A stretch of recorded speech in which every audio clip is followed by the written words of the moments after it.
Welcome back to Germany and welcome to round 5 of the Drift Masters European Championship. After an incredible day yesterday of practice and qualifying, the drivers are heated up for the main event today. And in case you missed it, this is what went down.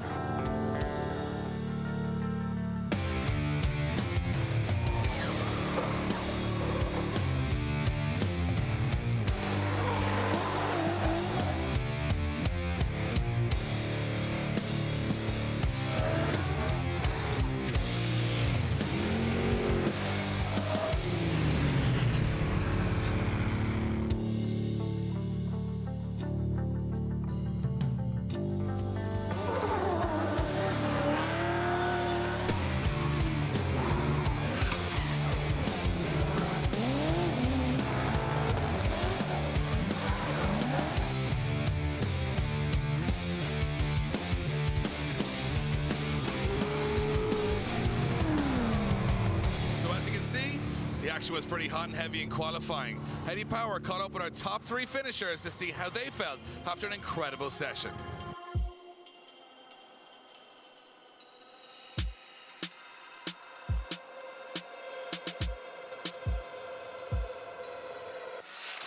So we have just finished up an intense qualifying session here at round 5 of the Drift Masters Grand Prix in Hockenheim in Germany. I'm about to catch up with our top 3 qualifiers. Qualifying in 3rd position, Andreas Vasilyaskus, a really strong performance from you today. You must be delighted with qualifying. Yeah, I feel very happy, I feel good and can wait tomorrow battle. 3rd position puts you in a very good place for battles tomorrow. The car is going well, you must feel confident. And me and cars feel very good. We try to do best. Well, we wish you the very best of luck. A great session today and hopefully the same again from you tomorrow. We try to do tomorrow best. Thank you. Big entry. Look at this.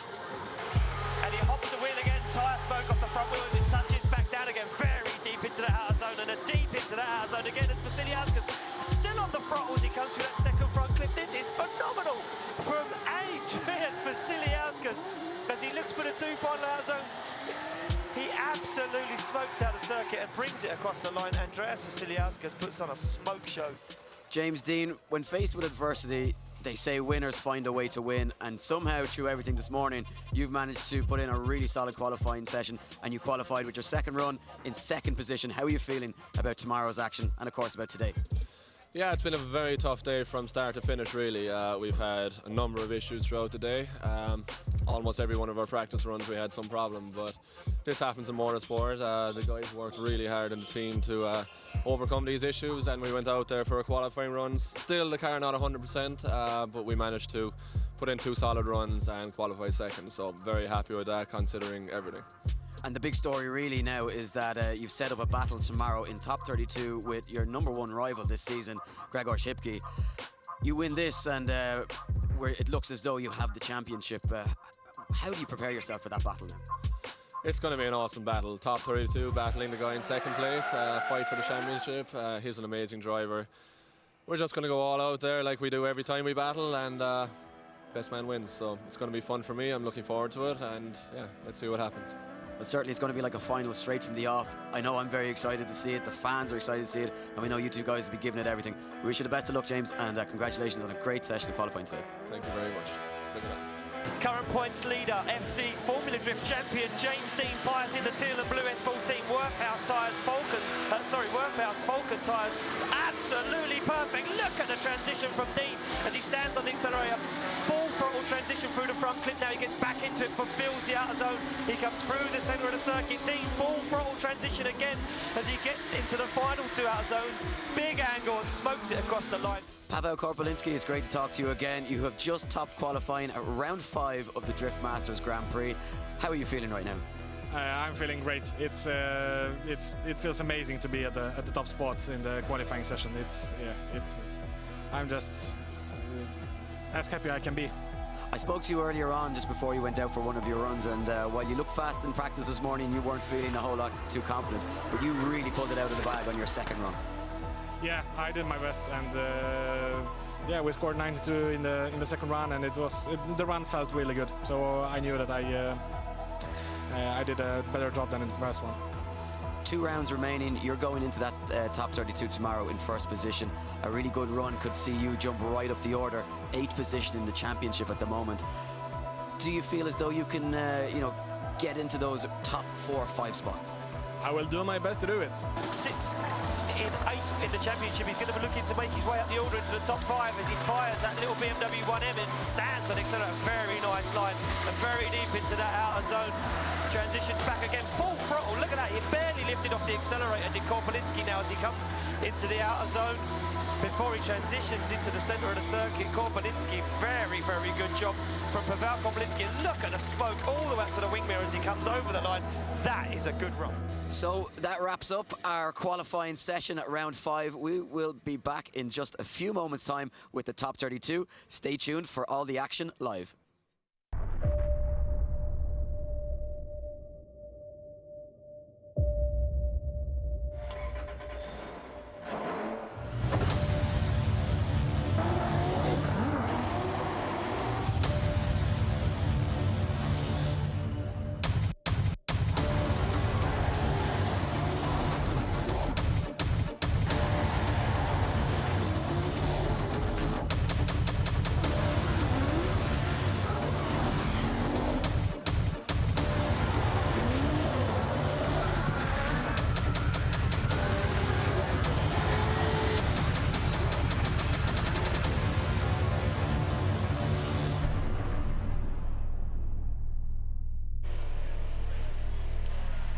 Ladies and gentlemen, welcome back to Hockenheim and round 5 of the Drift Masters European Championship. After an intense qualifying session yesterday, our drivers are now in the main event, the top 32. This is where we send these guys head to head, and it's going to be a spectacular event for European drifting. My name is Dave Egan. I'm joined by my good friend Ian Waddington, and if you're new to drifting or an existing fan, we're going to be talking you through all of the action throughout the event.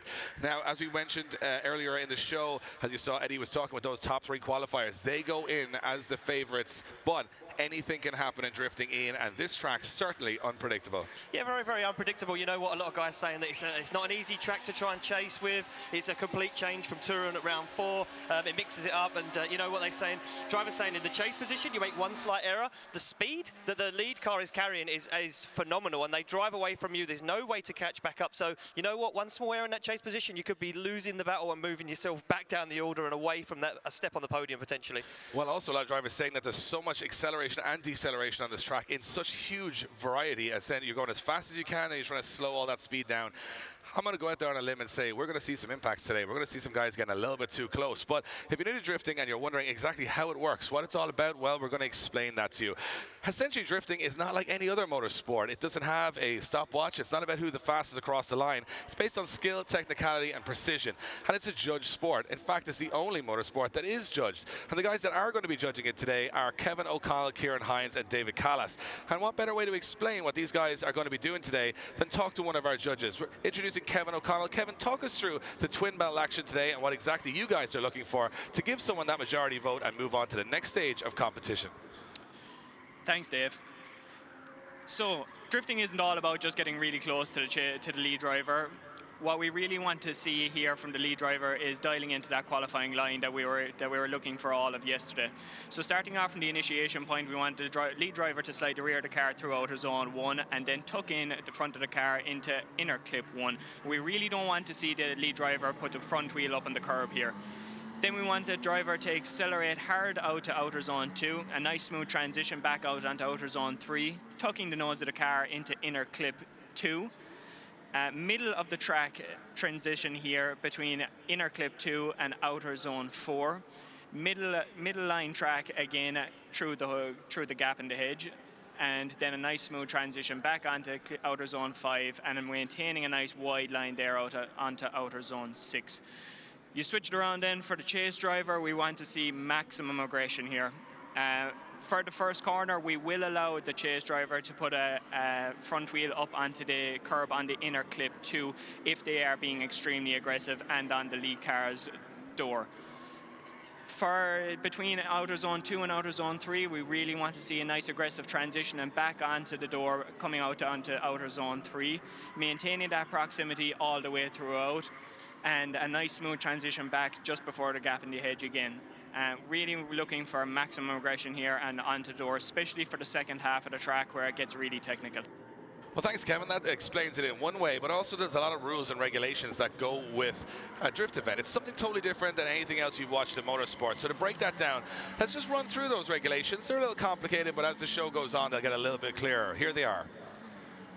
This is the criteria for tandem or twin battles, as we call it. That is the tournament, the top 32 that you're going to be watching today. Battles are scored on a lead car's line and chase car's proximity. Battles are scored on a 5-5 basis in conjunction with comparing lead to lead and chase to chase. There are no 5-minute rules, and there is a maximum of one more time per battle, after which the judges must make a decision. If the judges cannot come to a decision on the one more time battle, a decision can be made based on both combined runs. In the event of 2 incomplete runs in a one more time battle, judges will fall back to who qualified the highest. There are 2 possible initiation procedures, essentially how they start the battle or how they start to drift. They can go single file or side by side. I think it's single file requested by the judges here at this particular circuit. In single file, the chase driver chooses to initiate behind the lead driver. Run lead car goals or run the qualifying line, of course, which the judges have mentioned in that track map. Run a possible 100-point qualifying run. That's the maximum you can do. Run a chaseable lead run, meaning you're smooth, fluid, that you can easily get close to you without making being too unpredictable. And follow the acceleration and deceleration map. Don't be braking in an area you shouldn't or accelerating in an area you shouldn't. The chase driver goals, that's the car in the chase position. Well, he can initiate no later than the lead driver. He must maintain close proximity to the lead driver at all times, match or better the lead driver's angle, and mimic the lead driver's transitions and line throughout the course. Hitting a cone does not necessarily constitute a points deduction, and drivers will score a 0 for spinning out, stopping drifting, 2 wheels off, prolonged straightening or understeer, and inactive chase, all an illegal pass or overtake, getting illegally passed or overtaken, an opposite drift, drifting in the opposite angle for that point of the course, or a hood, hatch, trunk, or doors opening during the run. You keep your car together. Don't want it to fall apart. Straightening or understeer will result in a points deduction throughout the duration of the straighten or understeer, depending on the severity, and a 0 will be scored for prolonged straightening or understeer. Again, this is the European Drift Championship, not the European Drive Around Championship, so you're going to be hurt on score if you start driving around the circuit at any point. It's about keeping the car sideways in. That's what it's all about. Now, of course, the easiest way of visually showing this is with a virtual track layout, which essentially we've got some great guys and talented guys behind the simulators who've gone out and shown us the perfect lead and chase run, which gives us a great indication of what we're going to be wanting to see later in real time.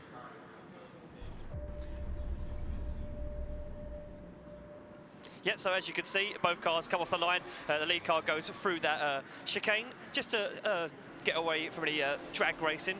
Both cars initiate through the first clip. You can see the chase car nice and close on the door as they transition into that third outer zone. Come through that second front clipping point. You can see both cars absolutely door on door as they come through the center of the circuit. Now they're looking to transition back to the final 2 outer zones, and this is where this is going to be the drivers looking to get very, very close and push each other across the finish line. There it is, Dave. Easy, in right? Virtual, simple, right? Really simple, because, of course, we're not doing it. Exactly If you are doing it, here's exactly what's happening to a real person like me and you, Ian, who has to realize that these guys are going to be throwing the car sideways, either on a weight transfer, a clutch kick, or a handbrake at, let's say, over 80 miles an hour. Yeah. Top of 4th or 5th gear in these cars. That is the scariest thing you could probably do in a car. Imagine being over the speed limit on your motorway and just throwing the steering wheel and throwing the car sideways. That's what these guys do over and over again throughout the competition. That's what makes it so interesting to watch, makes it one of the most dynamic, visually pleasing motorsports in the world. And we're pumped, Ian. I'm excited to see who's going to take it down. There's a lot of stories unfolding, and the biggest one of all is that the championship may indeed be decided in the top 32. Grzegorz Siqkey, second in the championship, goes up against James Dean in the first position in the championship, and they will meet in the top 32 to decide the entire championship. Wow.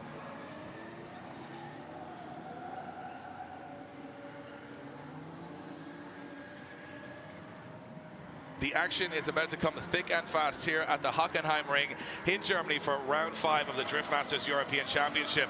It promises to be one of the most spectacular events in European drift history, and for you guys tuning in, this is where it all goes down. The best of the best, 22 nations going head-to-head and a championship on the line in the top 32. I'm excited.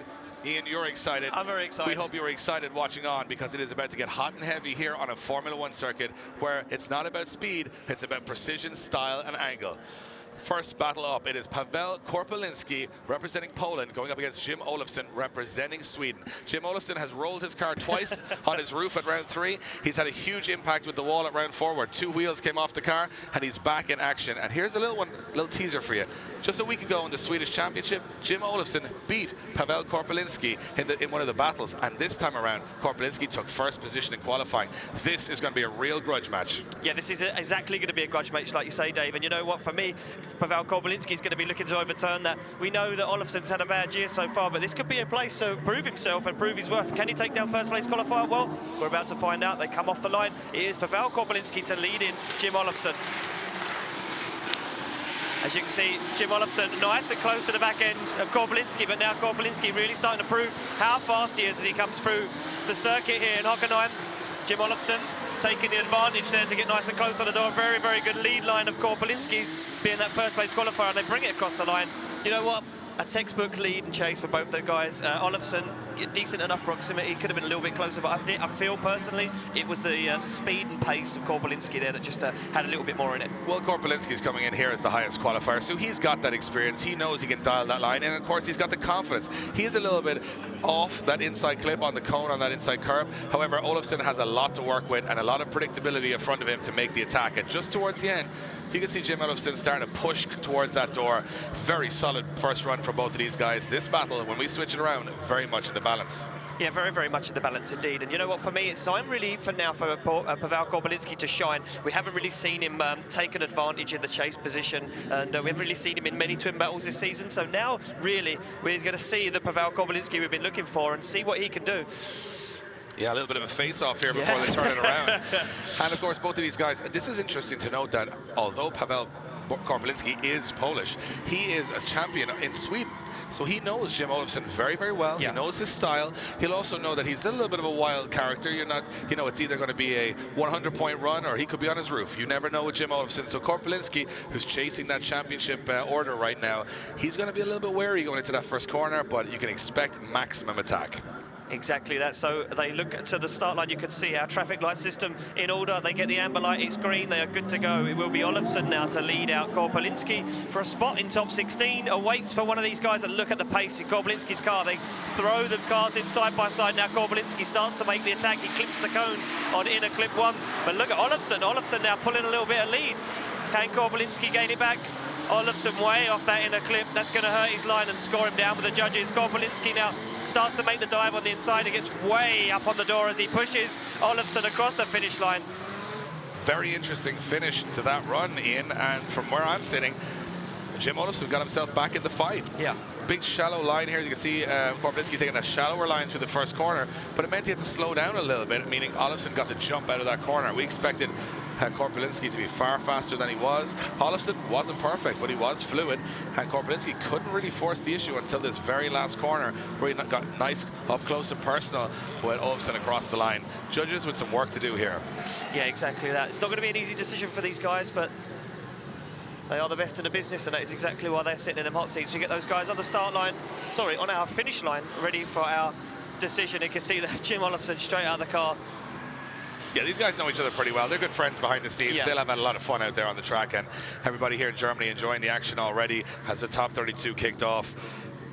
And again, we have to wait for our judges to make a decision, Ian. And I mean, the atmosphere is starting to build, the tension's starting to build here. We know there's championships on the line. There's a lot of pride and ego on the line this weekend as well. Fastest circuit of the year. Who's the bravest driver? Well, we're about to find out for the next couple of hours. Well, I mean, one thing to take into consideration is, yeah, we know we're going to build up this situation with James Dean and Grzegorz Siqkey, but for me, Korpelinski, 8th in the championship, he's just got some good points for qualifying in first place. If Siqkey bows out of competition in top 32, Korpelinski could now move up the order and potentially grab a little bit more points in the championship, especially if he progresses through. May move himself up the order, could find himself in the top 3 of the championship before the end of the year. So exciting times for Pavel Korpelinski. Scores drop in though, Dave. Who is going to take it through to top 16? Will it be Jim Olufsen or will it be Pavel Korpelinski? Well, you've got to get a majority vote from the judges. 2 votes is all you need to move through to the next stage of competition. Our 3 judges have cast their votes in the next couple of moments. So David Callas goes for Pavel Korpelinski, and there you have it. Kevin O'Connell also gives the vote. It's unanimous. Pavel Korpelinski goes through to our top 16 and moves on to the next stage of competition. Throwing it back to the judges, give us a little bit of an explanation of why that went that way. Thank you, Dave. If we look on the chase runs of both drivers, we saw from Jim Olufsen very strong first part, but he was lacking in the second part. If you look on the Pavel Korpelinski, he had a weak first part, but very, very strong in the second part. So lead to chase, it's very similar. So it's getting to the lead runs, and the lead run from Pavel was slightly better, and he went through. So there you go. Pavel Korpelinski carries on some momentum, and you know what? Like I was just explaining, gaining those points that he could use to jump up the order and get him maybe the top 5 of the championship. We move it along. Yanits Iglite now to take on Sergei Crimmins. These guys never seen competition before in Drift Masters European Championship. Iglite looking very fast. You know what I like here? We're in Germany. And the 2, you know, BMW, Mercedes, there's always a little bit of a story and a rivalry there. Well, there's a rivalry now. However, it will be Latvia, and the Ukraine behind the wheel has that incredible CLK Mercedes from Sergei Crimmins, goes up against the LS1 V8 twin turbo of Yanits Iglite, and he will lead them into this battle, and it's already looking pretty hot and heavy as they come through that first corner. Iglite looks to have the pace. Yeah, Iglite with a lot of pace. Twin turbo LS1, like you say, he's using all of that horsepower under the bonnet, but Sergei Crimmins now starts to make the dive down onto the door, but gets outpaced as they come through the centre track. You can see Sergei Crimmins there just shortcutting the circuit, trying to gain some proximity, starts to gain the door, but it's a little bit too much too late as they finish up across the line. Yeah, first run over from Yanits Iglite and Sergei Crimmins.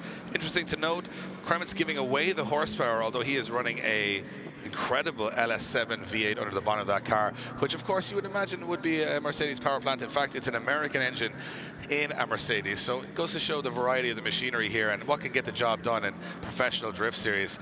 And of course, again, another American V8 under the bonnet of the BMW of Yanits Iglite. So incredible builds, 2 very different driving styles from 2 different nations. And after round 1 of this incredible battle, I think this one could be still in the balance. I mean, the advantage, it looked to me, with pace for Yanits Iglite. He didn't have any real issues in the lead position. But Sergei Crimmins stayed in the fight. Didn't get quite close, but he didn't make a huge amount of mistakes either. No, exactly. A couple of areas where he shortcut the circuit, but you know what? I think it was just the pace, like you say, of Yanits Iglite that he was just trying to keep up with. Going to be a good one now to see how Yanits Iglite deals with maybe a slower car of Sergei Crimmins. They're going to pull back to the line. Both these guys looking pumped in the car because he's Yanits Iglite just taking a little look over out to see if Crimmins is ready for action. I looked into Yanits Iglite's pit area almost half an hour ago. He was lying back almost asleep on a deck chair. That's how chilled out he was before this, so that helps. Yeah. No nerves, just go out there and do some battle. He's got to chase in the Mercedes, and he knows he's got a good driver in Sergei Crimmins ahead of him. I think he's going to risk this and go for the door. He knows from his radio team saying, if you go close here, you're going to take this battle. He has no option here but to be aggressive. Yeah, look at this, and he's already aggressive from the get-go as he starts to make the attack already. Sergei Crimmins, so absolutely perfect lead line, nice and deep into that outer zone. And look at Crimmins, absolutely flying. This could be one of the best runs we've seen, wide on that inner clip. And this is where Iglite now starts to make the dive, gets nice and close as they come through the cut through in the centre of the circuit. Look at that, avoiding contact. Yanits Iglite puts on a masterclass as he pushes Sergei Crimmins over the finish line. And it's important when you watch this to understand how much modulation of every control in the car you've got to do. One of those few sports where you're actually turning direction so fast you've got to let the wheel spin in your hands. Unlike any other motorsport, you've actually got to let the wheel go. Imagine letting the wheel go at 80 miles an hour while full throttle on the car. Crazy stuff. And pulling the handbrake. Hand pulling the handbrake, hitting the clutch, hitting the front brakes, rear brakes, everything. I mean, every input you can put into a car and a drift run, you're doing it. So that's what makes it seem sometimes so mesmerizing when you watch it, that you're thinking it's just like a ballet with the car, but inside there's quite a bit going on. So great run from both of these guys, impressive stuff. But we will have a decision from our judges. It's another driver moving through to our top 16. That's the main event. Everybody wants to be there, but will it be Sergei Crimmins or Yanits Iglite? Will it be Ukraine or Latvia? Moving on to the next stage of competition. Our judges start to lock in their scores. 1 vote for Yanits Iglite and 2. So Yanits Iglite gets the win and goes through to the top 16. and he will continue along the competition. Quickly back to our judges, guys. Talk us through it. Some nice runs from both guys. Yeah, Iglite had a fantastic lead line there in his first run. Unfortunately, Crimmins was just well caught for pace, and to try and make up a little bit of proximity towards the end of the run, he ended up cutting outer zone 4, 5 and 6 to try and get on Iglite's door, which we have to mark him down for. You switch them around then, and Crimmins had a decent lead line, but Iglite maintained good proximity the whole way throughout that track while still maintaining that qualifying line. So a fantastic chase run from Iglite, and Iglite getting the advantage over both runs and taking the win. Fantastic stuff there. Great to hear the insights from the judges. You know, it makes me feel like I'm a little bit more educated every time. We move it along to our next battle, and it will be Germany versus the UK. Joe Hountondji, one of the Red Bull Drift brothers, in his crazy Mitsubishi Galant-fronted pickup truck, but it's actually a Nissan with an American V8. Figure that one out. He is the current King of Europe champion. He goes up against the current UK champion in Maxxis Tires Team Jap Speed's Matt Carter. Two guys with a big reputation behind them, incredible chase drivers, and two of the nicest guys you'll meet behind the scenes also. This is a big battle for both of them. They would not like to be coming up against each other so early in the competition. Both trying to climb up that championship order. Let's see how it goes down. Yeah. So as you can see, both these guys, a nice initiation as Matt Carter gets a little left behind there for pace as Joe Hountondji fires in, but Matt Carter, oh, and a big error. Big error from Matt Carter as he almost makes contact with the back of that Red Bull 180SX, and Matt Carter looks like he's well out of shape now. And it looks like desperation as Matt Carter tries to force some points back on his side of the board. Not sure what happened there, Dave, on that one. It looked to me like he had lost a little bit of pace. He tried to dive through the smoke, but he actually had a little bit more grip than he thought he had, and the car gripped up. Watch just about here. As he transitions, the car grips up and shoots him forward. Does a nice job not to lose control there, but the judges will be watching that in and saying you can't be making mistakes like that. Also diving across the course there, missing those outer zones. No worries whatsoever from Joe Hountondji, who puts in a very textbook lead run. Impressive stuff from both guys in terms of Carter holding on to it, but it's going to hurt his score in the long run. Yeah, Matt Carter there, you know, just, you know, I wonder if it's one of those electrical gremlins. We know he's had problems this weekend again with electrical problems. Takes a while to make his way back to the start line. He's going to be absolutely gutted. He's not had the best year so far in Europe. Like you say, current and reigning UK champion.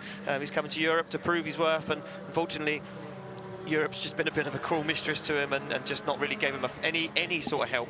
No, every single round he's had issues with the car, issues that he hasn't had at all when he goes back to compete in the UK. So it's like the car gets homesick every time he comes to the Drift Masters European Championship. On the other side of things, the Red Bull Drift brother Joe Hountondji, he is climbing that championship order and putting in some great runs towards the latter part of the season. I expect him to be very confident now in the chase position of putting it close. Carter cannot afford another mistake here or it's all over. No, Matt Carter now really needs to lay it all down on the line as they come through the chicane. Matt Carter clipping cones. And Joe Hountondji very, very close to the back end of that Maxxis Tires Jap Speed R32 Skyline. No mistakes this time for Carter as he throws on a huge angle, trying to force Joe Hountondji into an error, but Matt Carter stays in it, and Joe Hountondji just giving Carter some room. A very, very wise drive inside Joe Hountondji. He knows he has a big lead on this half of the battle as they come across the line, Joe Hountondji and Matt Carter. So as we can see on the replay there, Joe Hountondji just giving Matt Carter some room. And look at that big angle thrown on there by Carter. Just looked like he tried to play a bit of a game with Joe Hountondji there, Dave. You know what he looked like? Awesome. Awesome angle from Matt Carter there as he absolutely threw it backwards into the corner, trying everything he could to impress the judges.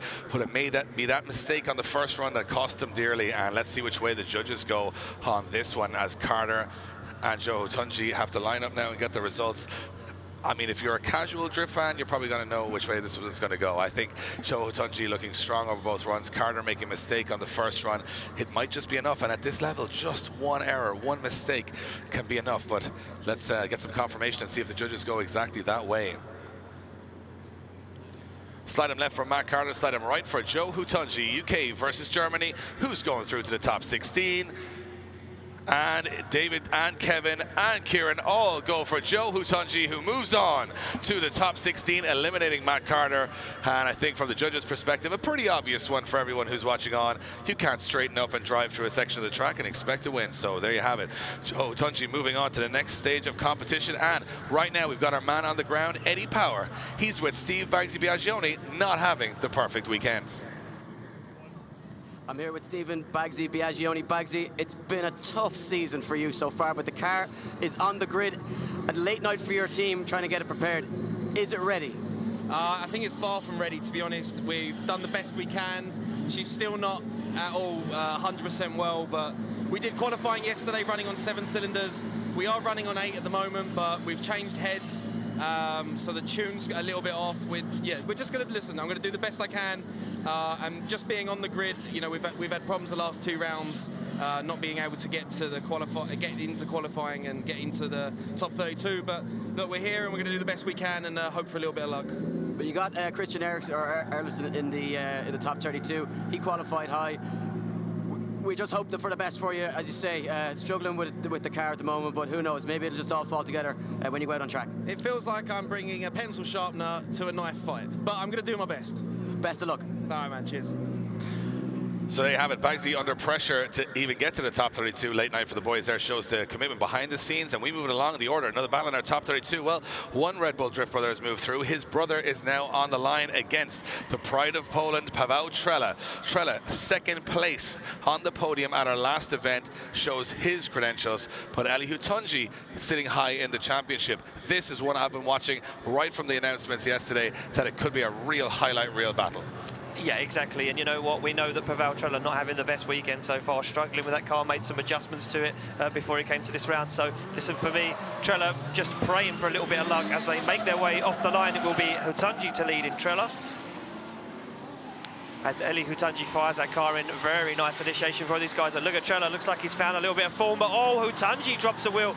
Yeah, it looks like Trela pulled out of that one, Ian. He saw Hountondji go off the track. I think he had to back out a little bit there. He wasn't sure if the German driver was going to make it back on.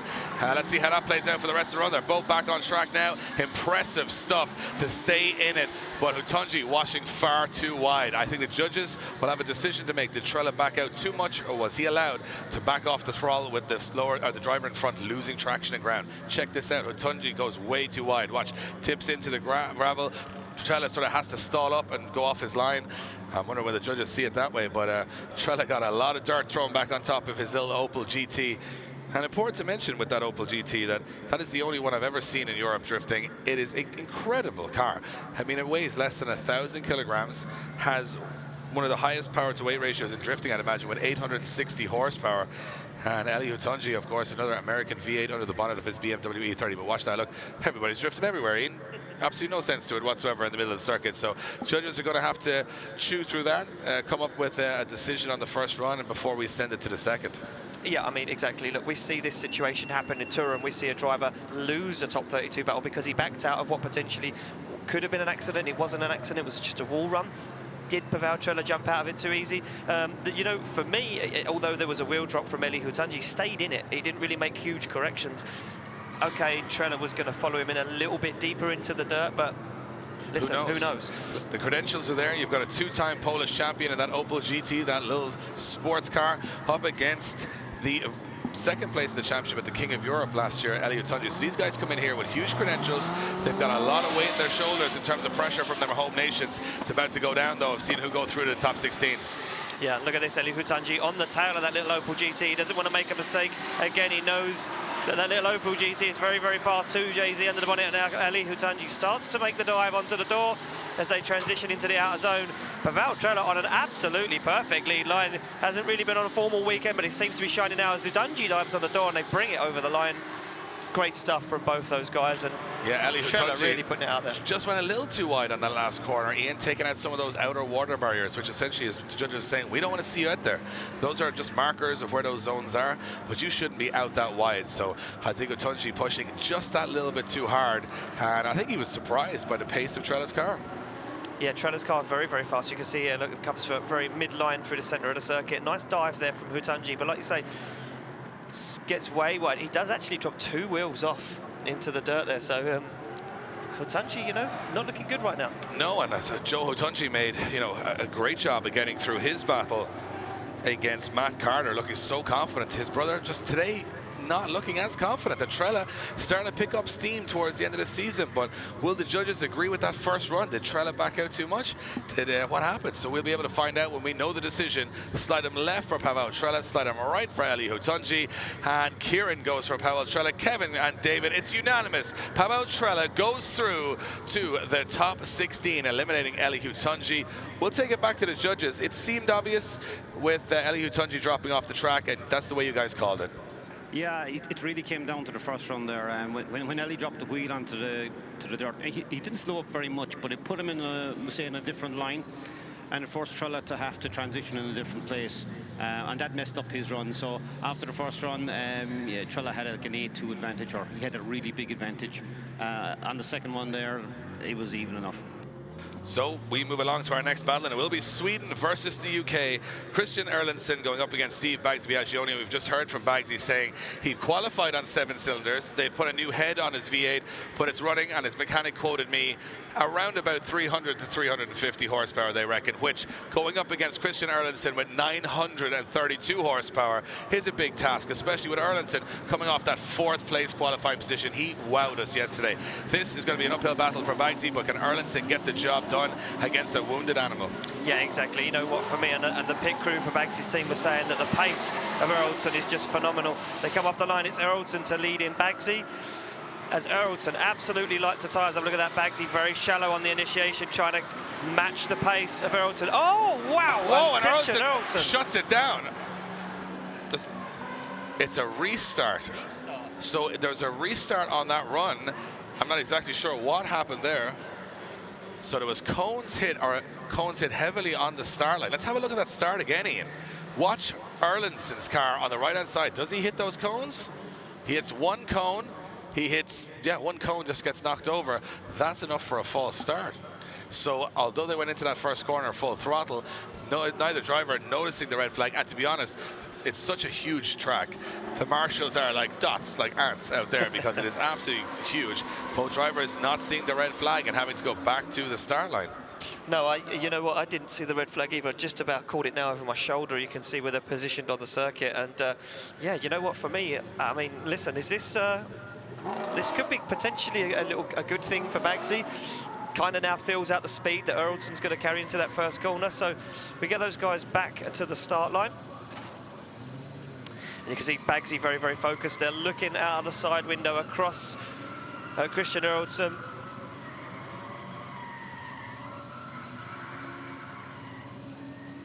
And we wait to get our thumbs up from our track marshals and our start line marshal. Yeah, I was just having a chat with the marshals there, saying that it was just the actual cone that Erlandsson hit. That's the one they're watching the most, because it actually is just cutting straight through that chicane. And especially when he has now, look at this, much tighter line through there. So it looks like we are good to go here. And that might have been why Erlandsson got such a jump off the line. Yeah, look at this, a much closer initiation from both these guys now, but Erlandsson completely misses that front inner clip, stands on the accelerator and now starts to bring the pace. Bagsy on the door. Oh, and Bagsy too aggressive. Too much aggression from Bagsy. Gets caught up in the moment, Dave, puts contact on the door. Yeah, he and puts himself out of the battle. You know what, I think he had to. I think he was thinking in his mindset, Erlandsson's got the pace. The minute he goes through this hairpin, he's going to be up and gone. I've got to make my move now. And what he did was he just went too aggressive. You can see it was so difficult to slow the car down. Once he transitioned here, look at the speed his car is comparing to Erlandsson, and bang, on the door he goes. And of course, when you make contact like that at that speed, you know, I see people, you know, getting light tips, I would call them, on the road and have big moments of, oh, I was in a big crash. That was at 60, 70 miles an hour there, door to door.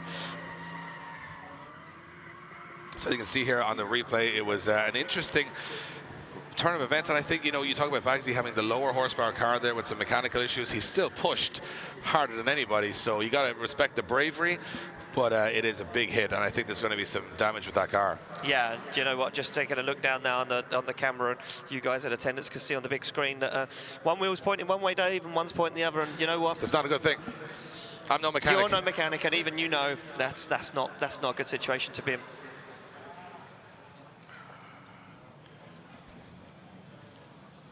So it's important. Okay, so we're going to explain why those cones are so important at the start line. Essentially how it works is the lead car, it's not a drag race. I mean, that's a different sport.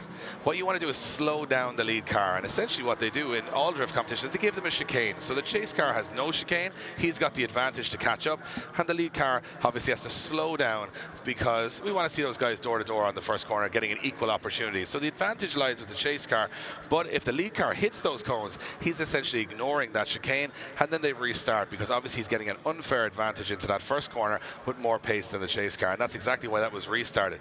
And then of course in the restart, Biagioni decided to kamikaze missile hit Erlandsson as they came into the hairpin, and I think that was down to him knowing that Erlandsson had the pace out of that slower part of the track, just trying to be as close as possible. Small mistake made, and of course, you know, when the front of the car looks like a shopping trolley, Ian, with wheels going everywhere, it looks like he's not going to be able to continue to compete from this point on. And of course, if he has got that mechanical failure in the car, which we believe he does, the writing would be on the wall for this battle already. Yeah, exactly, and elaborating on that a little bit more, and probably people wondering at home, why doesn't he get any time to fix his car, Dave? And that's because here at the Drift Masters European Championship, we got rid of all the 5-minute rules. You know, we said, listen, if you can't build a car that is capable enough to do 2 or 3 runs consecutively, then listen, you're not doing what you should be doing. And unfortunately, it doesn't help people when they get in contact like this. No. And it's not like Erlandsson deemed to be at fault or caused the incident, so unfortunately Biagioni does bow out of competition, but we do need to make it official, Dave, so we're going to draw up the scores on the screen. We can presume.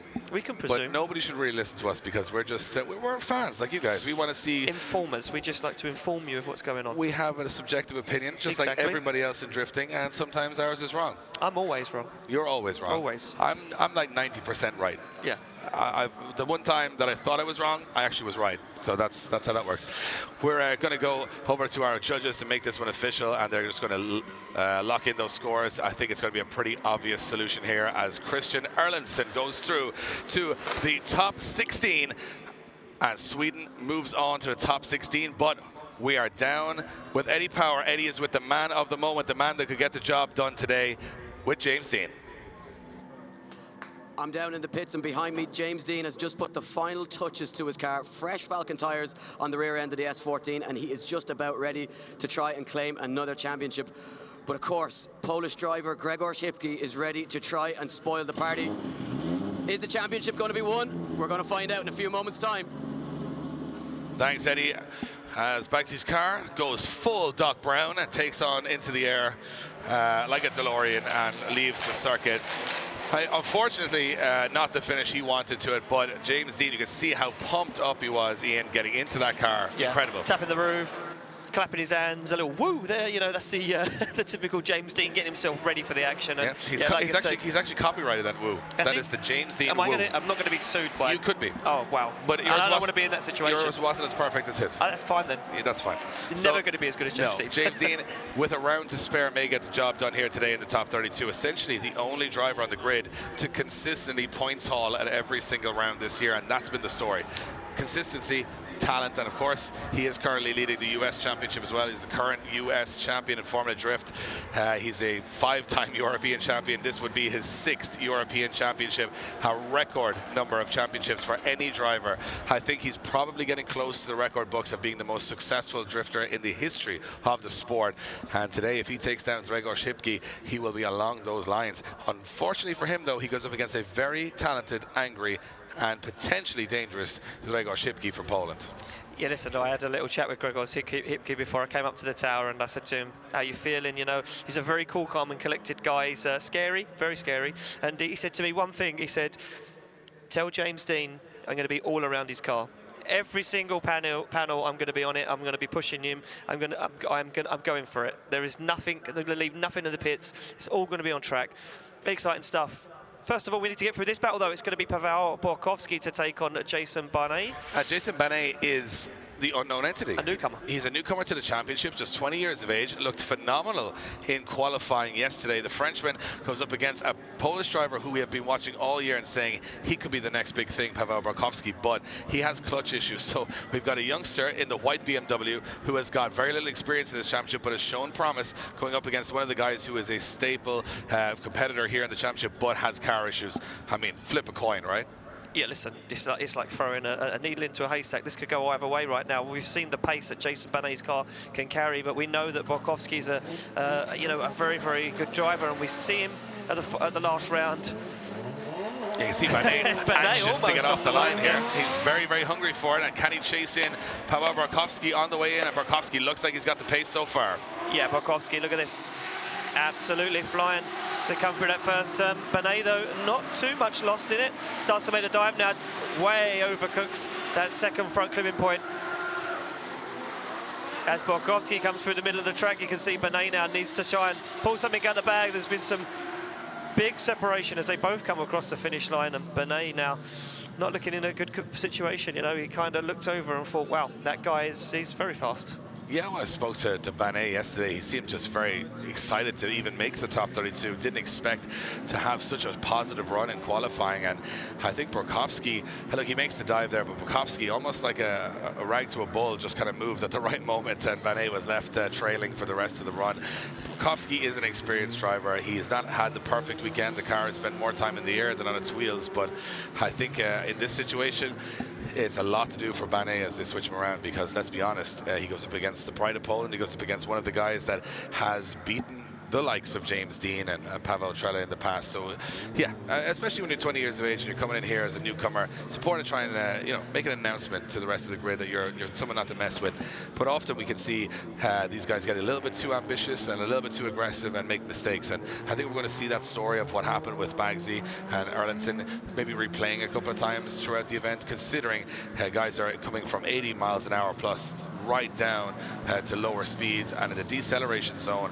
I was speaking with Adam Zalewski, the current Drift Masters European champion, yesterday, and he was saying that it's very hard to predict where the lead car is going to start slowing. Some guys take a long time and lose a gradual amount of speed, and some guys launch on all front brakes, rear brakes, and just at the last moment brake. So how to predict that at over 70 miles an hour is really going to be a challenge for these guys today. So as you can see, we get both of these guys back to the start line, and Paweł Borkowski now sits in the chase position, takes a little look over to Jason Bonet, gives him the thumbs up. And he is stone cold, Ian. He's stone cold, he has Borkowski. No emotion whatsoever. He doesn't get nervous. Happy. They took him straight out of the deep freeze this morning and said, just go out on that track and do what you do. He is like, and listen, and I will say it's a bold statement, but he is a bit like a James Dean with no emotion, because he's a very good driver. How can you have less emotion than a machine? Exactly, that's what I'm saying. So he's like an Iceman. An Iceman. So we have the machine and the Iceman. I like that. He's no heart. But you know what? The funny thing is, he has this ability to, you would think because he's so ice cold with his emotions that he wouldn't, but he's got so much flair and emotion on the track. Very stylish driver. I can tell you right now, this is going to be a very close battle. Borkowski's going to put it on the Frenchman's door. Exactly that, as we can hear both these guys coming up to the start line on initiation. And both cars locking up the front brake there as Jason Bonet gets nice and deep into that outer zone, and Bonet now starting to pull a little bit of ground on Borkowski. Borkowski gives Bonet some room to manoeuvre around that front clip. Bonet is wide, but Borkowski makes a big dive across the centre of the circuit there to gain proximity, and Bonet now looks like he's the one who's dominant in this half of the battle. Well, I take it all back. I was a little bit... I didn't have the confidence in young Bonet, but right now, I think he's announced himself on this whole grid and said, he's gone up against one of the best in the business and held his own. Looked really good through that circuit. That little 1M BMW looking phenomenal. Yeah, very good lead line. I mean, look nice and deep into the zones. A little bit wide on that front clip again, but you know what, we can forgive him for that, because this is a big dive across the circuit for Paweł Borkowski to gain some proximity onto the door as they come into the final outer zones and across the finish line. And there's a huge amount of French guys here this weekend supporting him. He's got the love of the whole championship, the rest of his fellow drivers. I can see Jerome Vasilyaskus, in the crowd there, spotting on for him, letting him know how things are going. So he's got, a lot of pride behind him, and that also brings a lot of pressure. But as they sit down and make those decisions, the judges don't care where you're from or what car you have, or if you're young or old, they're just making it on criteria. So let's see which way this one falls. Slide him left for Jason Bonet, slide him right for Paweł Borkowski. Will it be France? Will it be Poland going through to the top 16? 1 vote for Paweł Borkowski and 2 votes. Paweł Borkowski goes through to the top 16. Polish driver making it through, and an impressive performance from Bonet also, guys, but Borkowski doing enough. Okay, if we look on the lead runs, there was slight mistake from Pavel on the initiation. The initiation was slightly not the one what we want to see. If we look on the Jason's lead run, there was a mistake on the inner clip 2. But if we look on the chase runs, the chase run from Borkowski was way better, mainly of big mistake of Jason at inner clip 2. So there you have it from David Callas, the judges making the call, and we're moving along the order. And some huge battles still to come here in the top 32. Yeah, next up we have got the current and reigning Drift Masters European champion Adam Zalewski, 18 years of age, against Meladze from Georgia, who came into this. You look at it, says 550 horsepower. That is incorrect. That graphic should say 240 horsepower this weekend, as he has the lowest horsepower car on the grid. He is 100% the underdog in this battle. You've got a guy with the lowest horsepower car on the grid in that sort of pink, purple, white BMW going up against the current reigning champion at only 18 years of age. Incredible scenes right now. Yep, as both these guys fire these cars in on initiation, you can see the pace that Adam Zalewski's 2JZ BMW E30 carries, as Mevlud struggles to carry him behind. But you know what? A big fan favourite is Mevlud. A lot of guys cheering him on behind. A very technical driver, but right now Adam Zalewski is getting him an absolute masterclass in lead driving as he comes across the line. Big separation for those guys, almost an inactive chase in respect. Yeah, Mevlud from Georgia, he actually said yesterday, he was like, I think I'll come back next year with a little bit more horsepower. Zalewski, I spoke with him yesterday, he said his tactic was to go out, just drive as fast and as hard as he could, and then he'd see how things lay after the first run. I think now his team will be letting him know that he did have the pace to get through that course a lot quicker than Mevlud, who's barely making smoke. He's trying to get that much grip out of the car, but it's not really making much of a difference, and a big advantage to Zalewski after the first run. So as we prepare to get both of these guys back to the start line, it will be now Mevlud's opportunity to lead out Adam Zalewski, and Adam Zalewski's opportunity now to show his talent really by driving that car a lot slower behind Mevlud's BMW 36. You know when you see a cat playing with a mouse? That is what it's going to be. This could be like that. If Zalewski has the pace, he has much more pace than Mevlud here. And from my perspective, he's going to have to control that pace, because if he goes too hot, he's going to make contact. He could throw this one all away. And the thing about Mevlud Meladze is he's consistent. He's a consistent race driver. He's a 4-time Georgian champion. Don't take that away from him. This guy can really drive. So this is going to be interesting. So they get the green light off the start line. It will be Mevlud and Meladze to lead out Adam Zalewski for a spot in top 16. And look at this, you can already see the pace difference as Mevlud fires it in. Adam Zalewski, though, a little error there. He had to slow down the car and try and reinitiate. Looked like he had a little wobble. Now he's backed off and given Mevlud some room. Very good car control there from Adam Zalewski as they both transition into the outer zone. And Mevlud, like you say, can't take it away from him. What a technical drive. That is why he got himself inside the top 32. And look at that, Adam Zalewski pushing Mevlud and Meladze across the finish line. Yeah, incredible finish to the run, Ian. And Mevlud, from my perspective, doing exactly what he's expected to do, put in a solid lead run. Zalewski, I think he let him away a little bit too much here. I think he underestimated the Georgian driver a small bit and gave him a little bit too much room. And he had to make some big dives to try and get back into the battle. But overall, the proximity looked to be much more impressive from Adam Zalewski over the 2 runs. I'd be surprised if the judges don't see it the same way.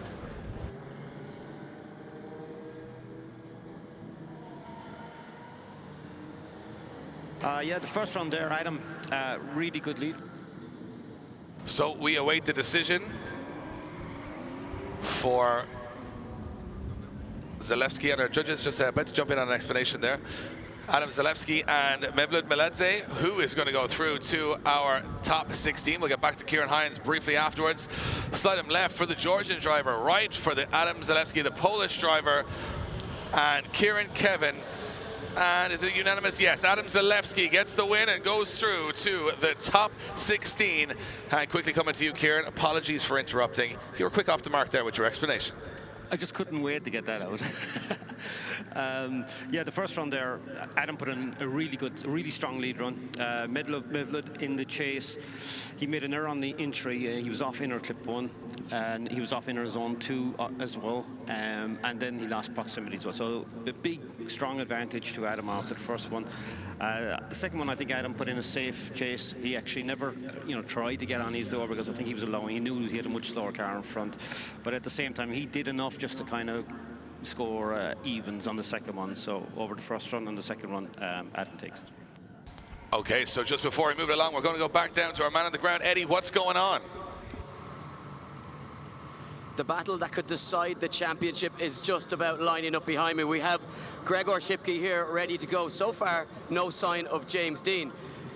Gregor Siqkey, just going to see if we can get a quick word with him. Gregor, is this the biggest battle of your career so far? Oh, maybe is it? Yeah, it's top 32. Like battle like a final. We have first and overall is James Dean. I am second. Yeah, you are right. You're going to be pushing hard this one. The championship counts on it. I hope so. We wish you the best of luck, Gregor, okay? So Gregor Siqkey ready to go, and he knows how big this battle is. So far, though, James Dean, well, you can see him appearing behind us, but we're going to send it back to the commentators. These guys are ready to go. Well, there you have it, and nicely built up there from Eddie Power as our man on the ground, because this is big. This is a huge, huge day for Gregor Siqkey and for James Dean, but we'll get back to that in a moment. Right now, we've got some other scores to settle as Michael Reichardt takes on, from the Czech Republic, takes on Max Heidrich from Germany, the hometown hero. Max Heidrich now on home soil trying to defend against what I said yesterday was one of the craziest drivers on the grid, Michael Reichardt. What a character this guy is. Every run he's done this year, I've been super entertained, and I don't think this is going to be any different. No, you're certainly not wrong there, Dave, as they both come off the line. Michael Reichardt leads in Max Heidrich, and yeah, Michael Reichardt looking absolutely flying in practice, but big issue. Is it a red flag, or is Michael Reichardt suffering car problems as they both drive straight through the circuit? Not really sure what happened there. Heidrich now starts to drift, so potentially issues straight off the start line for Michael Reichardt. I was just saying, I watched him earlier in practice. This guy was very, very good, very fast, lots of smoke out of the car, so yeah, I mean, I'm not seeing a red flag on the circuit, which would mean that this would be...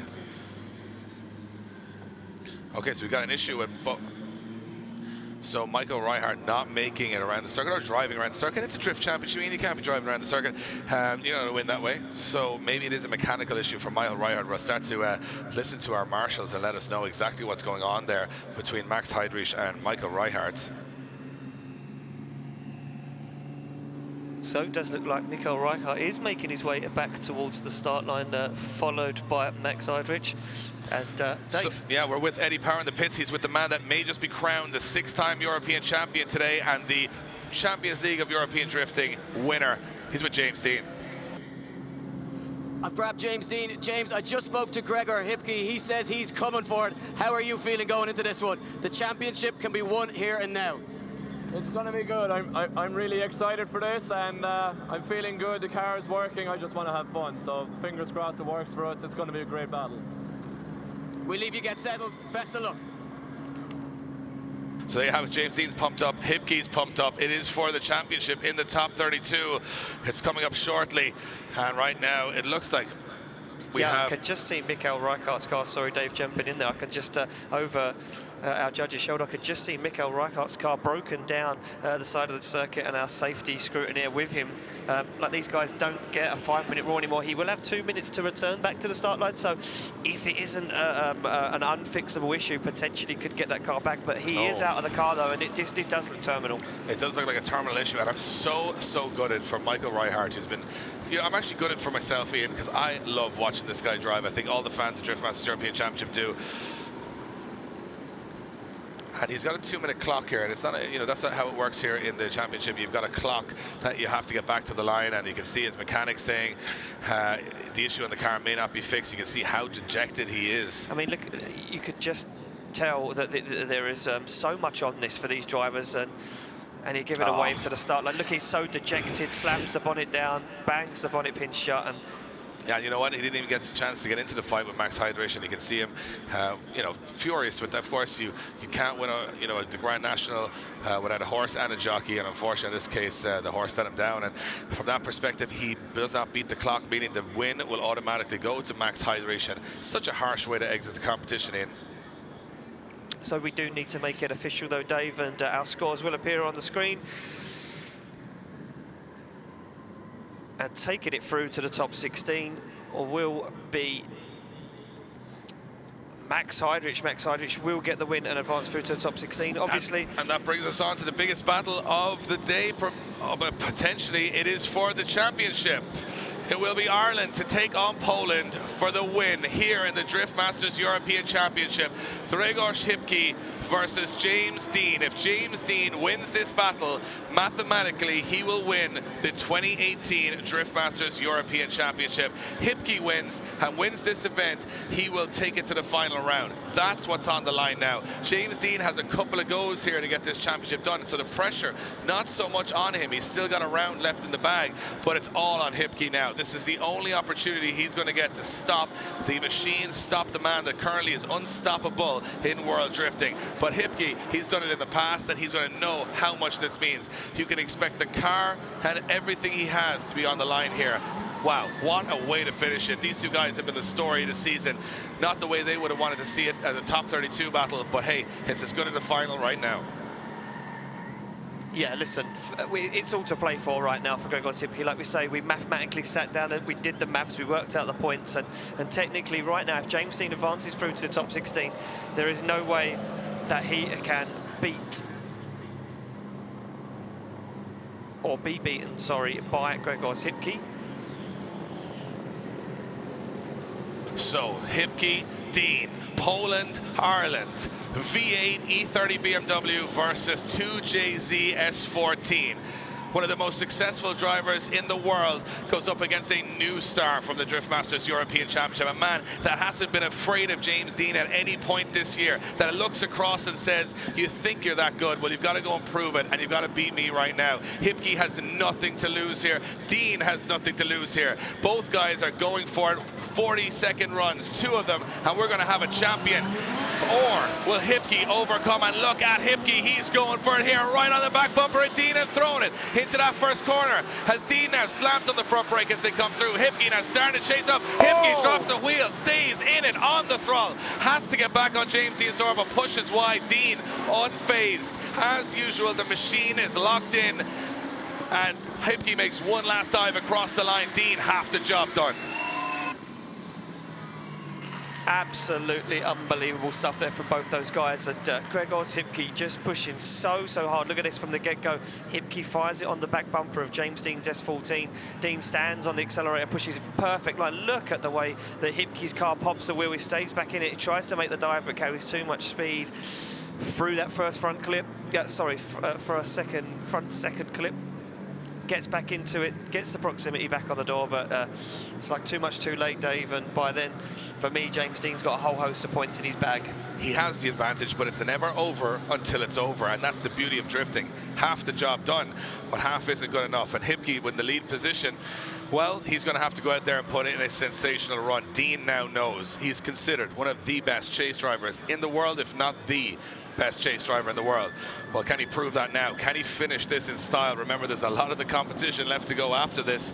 There's a lot of battles and a lot of pride on the line, but just in the overall standings, this is what it's all about, holding your nerve when it matters.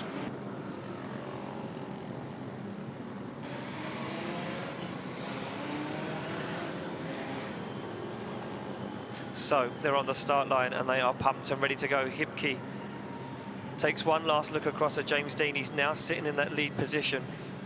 Siqkey, Dean. This is it for the championship. If Dean puts it on the door, he is your 2018 Drift Masters European champion. Can Siqkey find one last piece of life in this championship? Can he pull out an incredible comeback?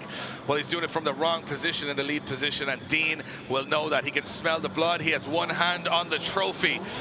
Can he bring another one back to County Cork in Ireland like he's done so many times in the past? It's time to find out as Siqkey throws it in. Dean lifts a wheel as he comes in on full throttle behind Siqkey, and he's right there but losing a little bit of ground. Siqkey's fast here.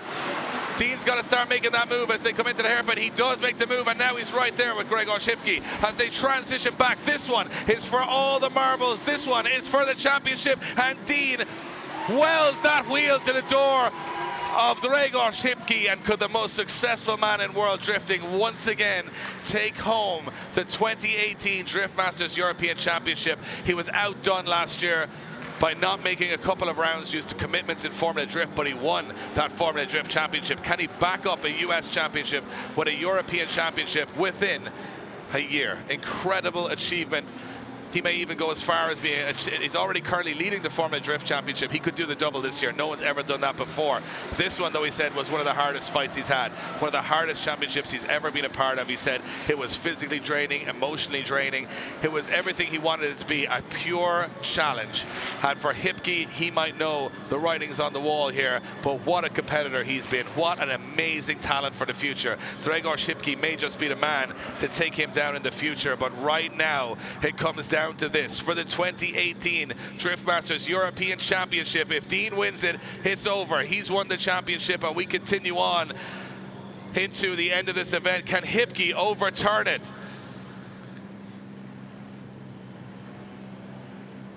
Judges cast their vote. Kala says Dean. He needs one more vote to be champion, and he is. James Dean wins the 2018 Drift Masters European Championship, and he has done the impossible. Back-to-back US and European wins, but Siqkey gave him one hell of a run-in. Yeah, absolutely unbelievable driving from James Dean. Put on a masterclass, but we need to go to Eddie. He is with our new European champion. Hello. James Dean, you are the 2018 Drift Masters European champion. How is that feeling right now? It feels amazing. Oh my God. Such a tough weekend. You know, I have a great crew supporting me. Trevor and Alan, all the guys back home. Robbie from helping me out getting the car at 100% again. And I got so many people here, my good friends from Falcon Tire, and the support has been unreal. I can't believe it. I can't believe it. I can't believe it. Oh my God. There's been a lot of expectation and a lot of hype around you this weekend. How do you manage to stay so calm? You can see the adrenaline running through the veins now, but you have just been cold as ice all day. You know, I love drifting, and it's what I live to do. And, you know, even when the pressure is on in a top 32 battle, you know, when it's the championship battle, I'm looking forward to it. So I just want to do my best all the time. And oh man, it's amazing.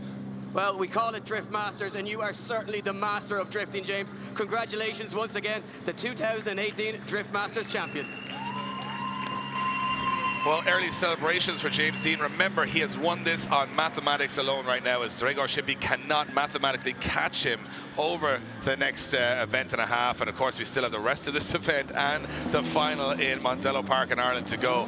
But wraps it up a little bit early, getting rid of those Falcon tires. We're going to quickly go back to the judges. Guys, not only a worthy winner of the run, but a worthy champion too. Yeah, absolutely fantastic driving by James there to achieve that win. He started off with a flawless lead run, like absolutely amazing on the qualifying line the whole way throughout. Unfortunately, Siqkey just pushing a little bit too hard on his chase run and dropping a wheel at outer zone 2, and then that caused him to wash wide on inner clip 1. So James already had an advantage from his lead run. Siqkey then on his lead run, again pushing a little bit too hard and went wide on inner clip 2, and James was absolutely glued to him the whole way throughout. So again, James came away with an advantage for the second run and the win overall for the championship. Well, there you have it. Siqkey bows out, but here's the interesting thing that comes as a result of that, Ian. Now those guys sitting in 5th, 4th and 3rd in the championship have a great chance to head up, and one of those guys is Juha Poitulehto from Finland, as he goes up against the current Irish drift champion Jack Shanahan. Another huge battle. This championship delivers every single battle of every single event. Yeah, unbelievable stuff. And as we go back to the line, I'm still blown away by James Dean's drive there. And yeah, what a drive all season. We go back to the line, though, move it on to the next battle of the day. Jack Shanahan to lead out Juha Poitulehto. Well, here it is. Irish champion in the lead, Finnish champion in the chase. Here we go. As Poitulehto now nice and tight on the back bumper of that Tri-Ace Tyres Link Engine Management ECU S14. Pedalled by the 2017 Irish champion. Look at this. As Poitulehto gets it very, very wrong, Dave. Very wide on that second front clip. They transition through the centre of the circuit. Now Poitulehto starts to lose some ground, and Jack Shanahan starting to come alive in the latter part of this championship. You know, didn't look hugely comfortable in the qualifying session, but when it came to the battles, that was a great run from Shanahan there.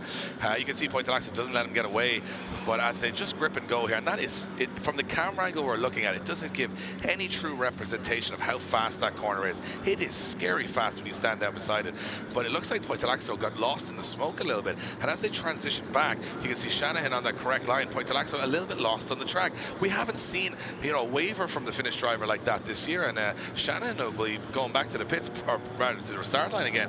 Pretty delighted that he's got a little bit of a one-up there on the Finnish driver, who has actually intentionally finished higher than Shanahan at most rounds this year. So, you know, as we get to these latter stages of the season, a lot of drivers throwing caution to the wind, and in my personal opinion, looking to redeem themselves, and I think Shanahan did it on that first run, but only half the job done.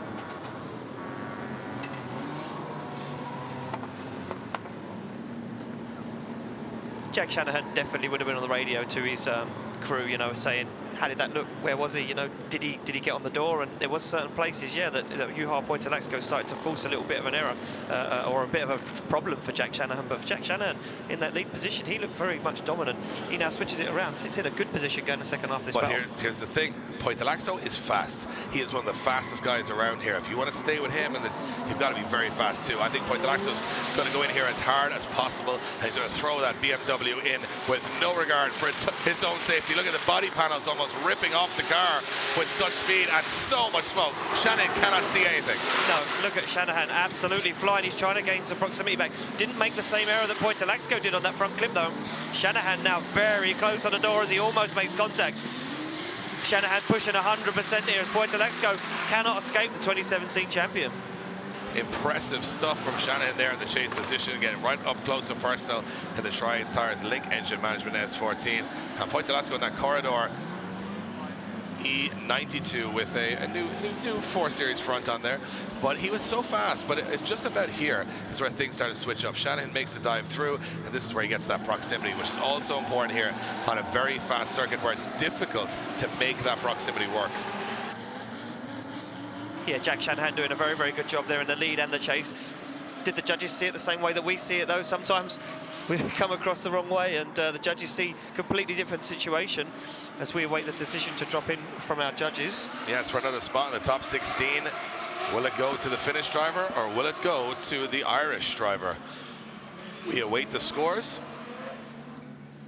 Slide him left for Juha Poitulehto from Finland. Slide him right for Jack Shanahan from Ireland, who is going to make up another spot in the top 16. 1 vote, 2 votes, and 3 votes. Jack Shanahan gets the win and goes through to the top 16. We're going to throw it back to you guys in the judging panel. Talk us through the decision. In the first one there, Jack had a good lead run. The only error there was he was slightly off inner zone 2, inner clip 2. Juha in the chase position, he drops a wheel off on inner zone 1 over the curb, and he has a big wash at inner zone 2, and then he cut the track from zone 4 to 5 to 6 to try and get back on Jack's door. So after the first one, Jack has a very, very strong advantage. And in the second one, Juha, yeah, it's a good lead run up until the very, very end, where he doesn't go out to zone 5 and cuts from 5 to 6. So that was the only error he had in the lead run in that run. And Jack had good proximity throughout the run without any errors. So over both runs, Jack takes the lead, and Jack also takes the chase. So that's how I scored it.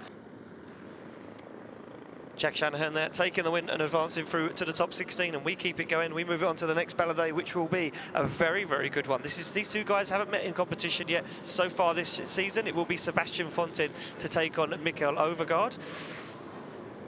Both these guys quite evenly matched for power. 650 under the bonnet of Fontaine's E36 BMW, 730 underneath the bonnet of that 180SX of Mikael Overgaard. Two guys looking to make a stamp here towards the end of the season and get a really strong finish to the season. Fontaine's been sort of struck with some mechanical issues throughout the year. Overgaard's had some small spells of fortune, but right now Fontaine is up and gone. Yeah, Mikael Overgaard cannot catch Sebastian Fontaine at all. Sebastian Fontaine is absolutely flying, and Overgaard makes a huge error in the centre of the circuit. And again, another error for Overgaard as Fontaine. Oh, he's thrown it away. He's thrown it away completely. I do not believe it. I was just about to say this was almost a no contest, and just when you try and take your eyes off it, in a moment, Fontaine, he over-rotates, he spins out, right? It looked to me that he just spun out. I think the biggest issue we're going to have is who made an error first, who made more of an error first. You can see Mikael Overgaard nearly failed to initiate. He had a big understeer. They come through the first turn, and you can see here on the camera, look at that big straighten for Mikael Overgaard. Now, does that count as a first error, or do they score this as 0-0 and we go just on the next run? Oh, and they almost come together also. Fontaine has to just make evasive maneuvers there, but so Overgaard had a very poor run. I think we'd openly say that. He has straightened up. He went on too much angle into the hairpin. And from where I was sitting, I was like, Fontaine just has to get around these last two corners. He's got the hard work done. But just all of a sudden, as you say it, he goes and spins out, taps the front brake, puts on too much angle and over-rotates. And, you know, on these cars, you know how much steering lock these guys have, 70 degrees, maybe 60 degrees.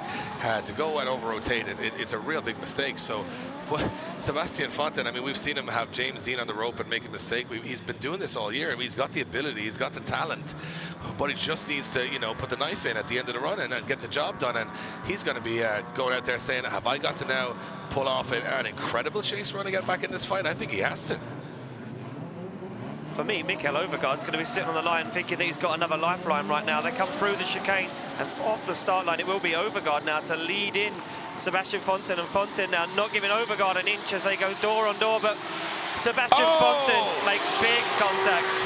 Big contact between both drivers, and Overgaard stays in it. Mikael Overgaard stays in it after a full 360-degree spin. Wow, what a show from Mikael Overgaard. What is happening right now? And he does a 360, he spins out. There's got to be some damage to that car. Oh, I'm not sure what's going on here.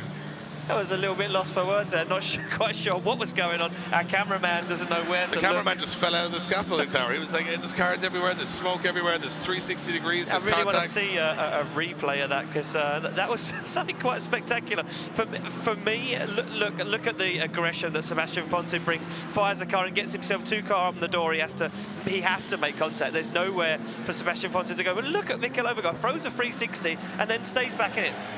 Where would you see That's a James Dean maneuver. Where would you see it, Ian? A man gets hit at 70 miles an hour, spins out of control and gets back on track sideways, and then spins out of control himself, or purposely, I don't know. Either way, we have to find the winner of this battle, and I think that's the most unconventional battle of the year. There's no way of making sense of that, other than Fontaine looked like he spun out and then looked like he made contact, which put him off the track. So it might be an easy judging decision, but certainly an entertaining battle between both of these guys. I don't think it's going to be as easy or as clear-cut as what we think, because the judges are deliberating this one quite a bit, and they're only just starting to put some scores into the system. So, you know what, I mean, as much clear-cut as it looks, look at the front end of Sebastian Fontaine's BMW.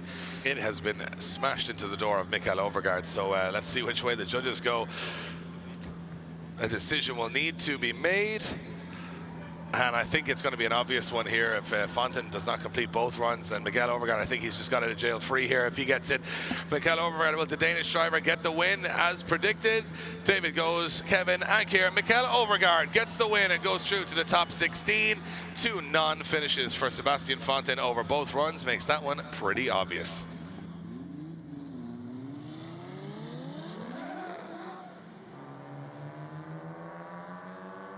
So we will move it along the order, and it's going to be, you know what, it's been one of those days, Ian, where anything can happen, and another battle coming up next that I think a lot of people are going to be very interested in. It's a real evenly matched one between Cureton Rutyna from Poland against Krzysztof Romanovski. Two guys, here's the thing, Romanovski's already hit the podium this year in that E30, and his teammate has just been knocked out by James Dean, but he's sitting high enough in the order right now, the championship. On the other hand, Rutyna, he was the man that was super impressive on this track last year. So, Mikael Overgaard absolutely deafens the audience here in the Mercedes-Benz Tribune as we come off the line. Rutyna to lead in Romanovski. Also important to note that Cureton Rutyna absolutely loves this circuit as he fires in that supercharged AMG V8 powered Mercedes-Benz. Romanovski just giving Rutyna some room for manoeuvre. Absolutely perfect lead and chase so far from both these guys, fulfilling all of the clipping zones. Romanovski just taking a bit of a shallow line there to try and gain some proximity and giving Rutyna the room to manoeuvre as they come across the finish line. I was just noting how good Rutyna's lead run was there. It was absolutely perfect. Very good. If he had done that yesterday, he would have topped qualifying and he wouldn't be in this position in the first place. But watch how close Romanovski is here on initiation. He does not let that lead car get away more than a car, 2 car lengths throughout the course. That's a good chase driver there, Ian. Fantastic stuff. But given the good chase by the very, very good lead of Rutyna. Rutyna, like you say, that lead run is absolutely phenomenal. That is way up there in the 90s. Yeah, I'm impressed. And from where I'm sitting, Romanovski's going to have to be absolutely pinpoint in that lead. If they're judging this lead versus lead, chase versus chase, Romanovski's got to be inch perfect. He has to put down the lead line that you would want to run to top qualifying. I'm not sure if Romanovski's got it in him, you know. Didn't perform too well in qualifying yesterday. You get those guys back to the start line. And it will be Krzysztof Romanowski now to lead out Rutyna for a spot in top 16 as we make our way through the second half of our top 32 battles. Both guys give the thumbs up. I think this one's going to be a real interesting game of chess on the second half of this battle as Krzysztof Romanovski has to put the perfect leader on. Rutyna now looking aggressive on the entry, but a little understeer and leaving a gap. Yeah, a little understeer there from Rutyna has kind of gifted Romanovski some room. Oh, but Romanovski not looking too good. A few wobbles here and there and not fulfilling all of the zones completely as Rutyna now starts to make a dive and get onto the door of Krzysztof Romanowski as he nails the Mercedes-Benz to the side of the BMW across the finish line. It's important to note, Ian, that I was speaking with Krzysztof Romanovski. He had 2 car-ending incidents in Turin, chassis legs everywhere. Things were just broken to pieces. And he said to me, it's the same car. I said, it looks really good. He said, yeah, but it doesn't feel it. They haven't had a whole lot of time in a couple of weeks with the traveling involved to get this car perfect, get the alignment perfect, get it back to the way he feels comfortable. He said he wasn't that comfortable in the car. So I think he was a little bit of a wounded opponent for Rutyna, who did make an error on the first corner, but tidied it up towards the end of the run. So from my perspective, Rutyna doing a good job over both runs, but Krzysztof Romanovski is certainly in the fight. Interested to see which way the judges are going to go here.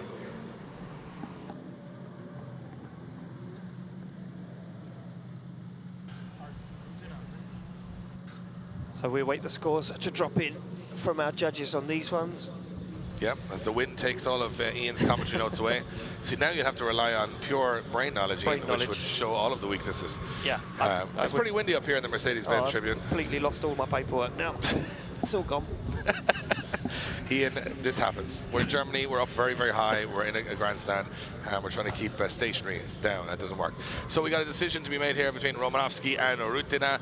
Rutyna looking strong over both runs, but Romanovski getting a little bit of advantage in the second run. Which way are the judges going to go? Slide him left for Poland's Krzysztof Romanovski, right for Rutyna. Rutyna gets 1 vote. Will he get another and go through? Kevin gives it to him, and there you have it. Going through to the top 16 is Rutyna. Quickly back to our judges. Good battle there, guys. Some interesting runs and some mistakes along the way too. Yeah, I suppose if you compare lead to lead, Rutyna had a really good lead in the first run, high scoring run from us. And Romanovski in his lead run, he makes an error coming past inner zone 1 as he head out to the 2, has to back out of it slightly. So that was a much lower scoring run. So when you compare lead to lead, Rutyna wins that one. When we compare chase, Romanovski had better proximity through the run, and he closed in near the end to take an advantage on the second one. There we have it, judges giving you the explanation of exactly how they see it, and we move it along to the next battle of the day, which will be Andreas Vasilyaskus to take on Ivo Surreal. Now, I see these guys two practicing earlier in twin battle training, and very, very, very close battle. Both these guys, very, very confident drivers, very fast. It will be Lithuania to take on Latvia. Yeah, this is a very even affair here, Ian. And from my perspective, however, Vasilyaskus' car is a rocket ship on this circuit. We haven't really seen him let it loose. We haven't really seen him full power, full maximum attack. But he's lifting front wheels on the first corner with that much grip in the rear end of the car. Watch this, he transitions, front wheels just coming off the ground, and look already, look at that. The car is almost like a tripod as it comes through the first corner. And Surreal is like, how the hell am I supposed to chase that? Yeah, Ivo Surreal now stands on the accelerator. But Andreas Vasilyaskus absolutely smoke screens him out. Ivo Surreal starts to make the dive, but Vasilyaskus looking very, very strong and a very good lead run from the Lithuanian. Gotta say, I'm impressed with Surreal for getting back into that fight. It looked like he was very much outpaced and outcarred with Vasilyaskus. Look at Vasilyaskus, look, whoop. Car just starts lifting up and down as he comes through the first corner. That is some mechanical grip in that car, and obviously with so much power putting down the pace, Surreal had to start shortcutting the track a little bit to stay with him, but not so bad. And again, in the end, Surreal does get towards his door, does start making up that ground, but I think the damage was done from the first half of the run. Now, Vasilyaskus has only been his own measuring stick all weekend, considering he's just pacing himself in qualifying and practice. He's now going to chase in a car that he might have a little bit more pace for. Expect him to be on the door and looking for blood here as he tries to take it through to the top 16. But Surreal, always a chance, and we've counted him out so many times in the past. He is one of those guys that's consistent and always has a trick up his sleeve.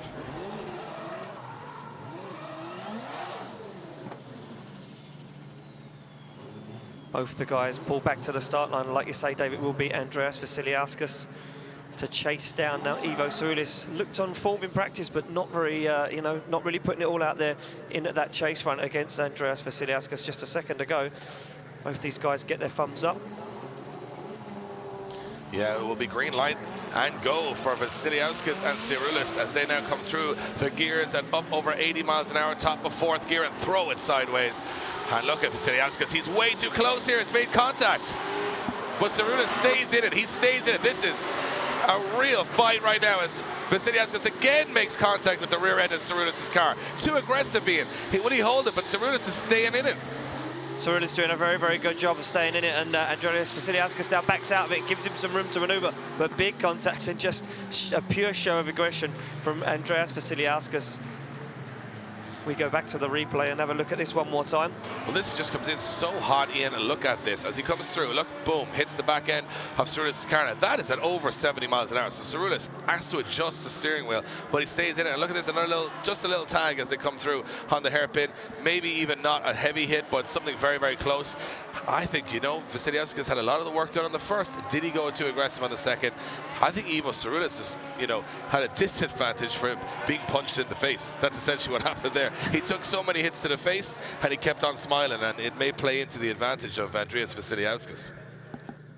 Yeah, I mean, listen, do the judges look at it that way and say that there's too much aggression, too much contact? Yeah, deliberating about it now, Dave. It's maybe not as clear-cut as what we first assumed. Well, he's made contact, heavy contact too. It's not a light rub. He hit him pretty hard as they came through. You can see another angle here as they come through that first corner, or sorry, into the second corner.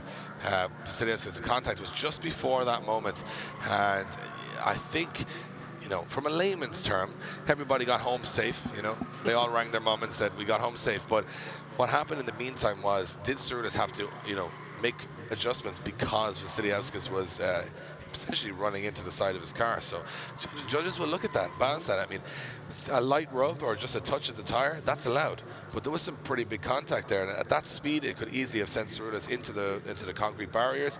We could have had a big accident on our hands.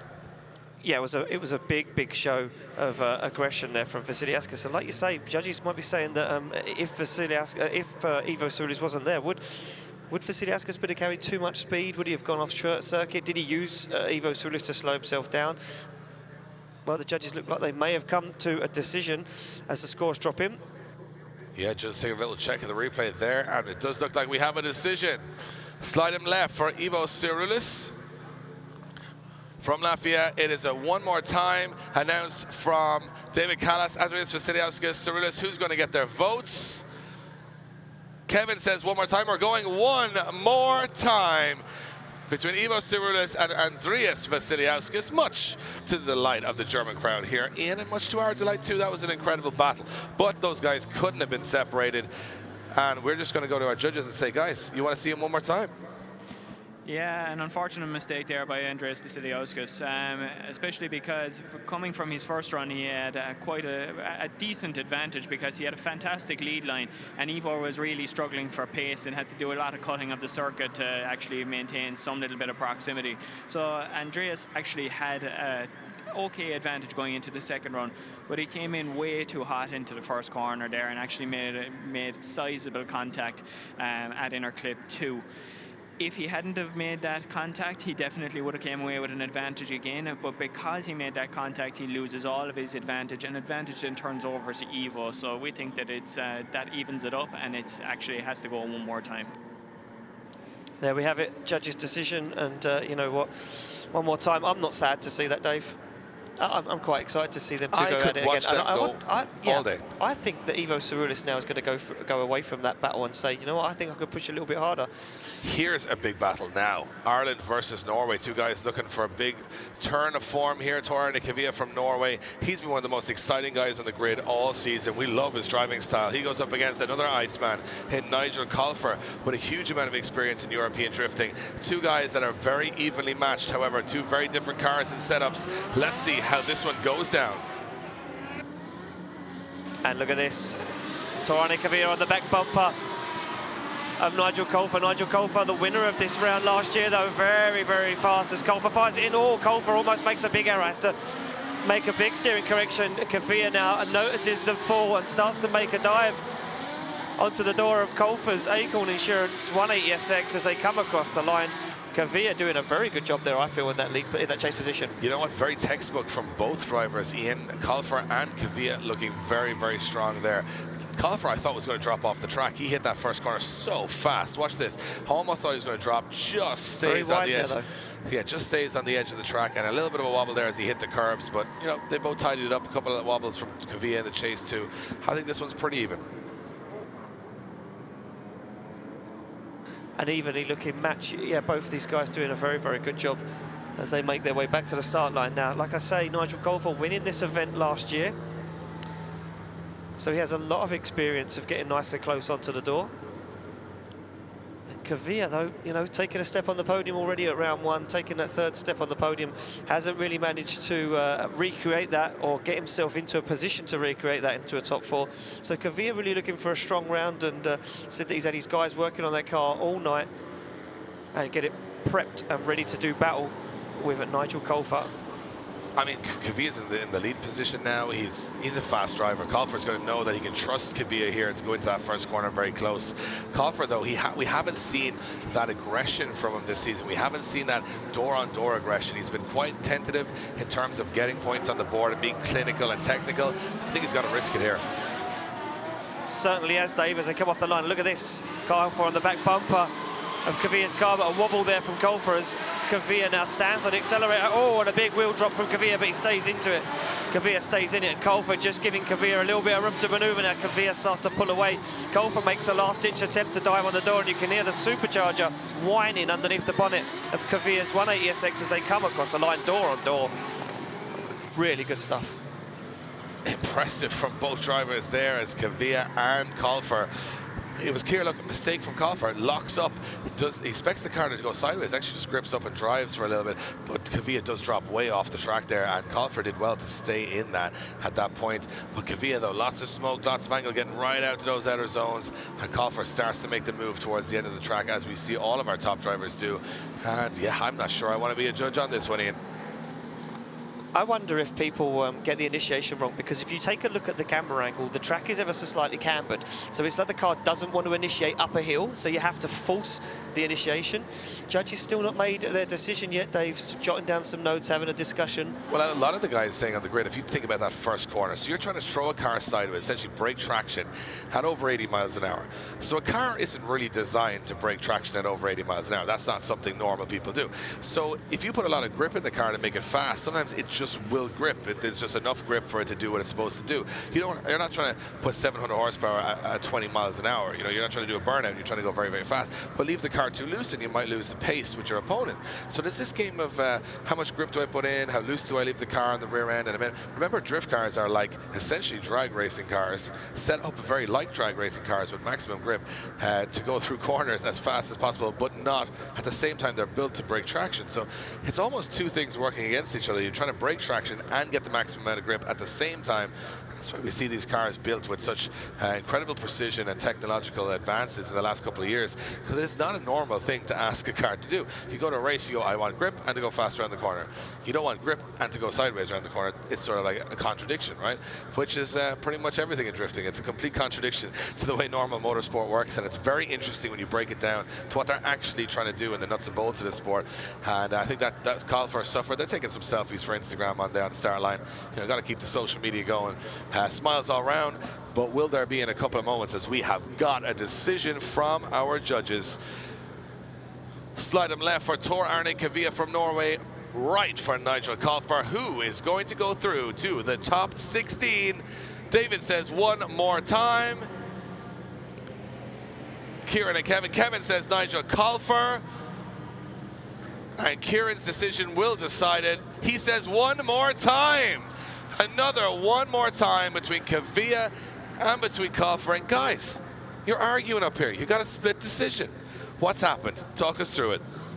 Okay, thank you, Dave, for the speech. If we look on the both lead runs, Nigel had some correction after he went on the curb, and Tor was one wheel off at AutoZone 2. If we look on the chase runs, Tor get the proximity only in the second part, but Nigel did like big mistake just after the initiation where he had big correction. So from my side, it was more than fair to see it one more time. So now we got two one more times stacked up, Ian, which I'm looking forward to. We'll keep moving along to our next battle, which we'll see. Yeah, Benediktus Sherma to take on Daniel Saybak. Daniel Saybak, for me, having one of the most aggressive initiations and carrying the most angle through that first front clipping point of the weekend.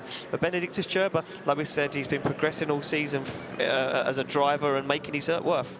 Well, I think this is a case of Benediktus Sherma, definitely the more consistent and precise driver, and Daniel Saybak capable of anything. He could be amazing, it could be a crash, but he'll be giving it 110%.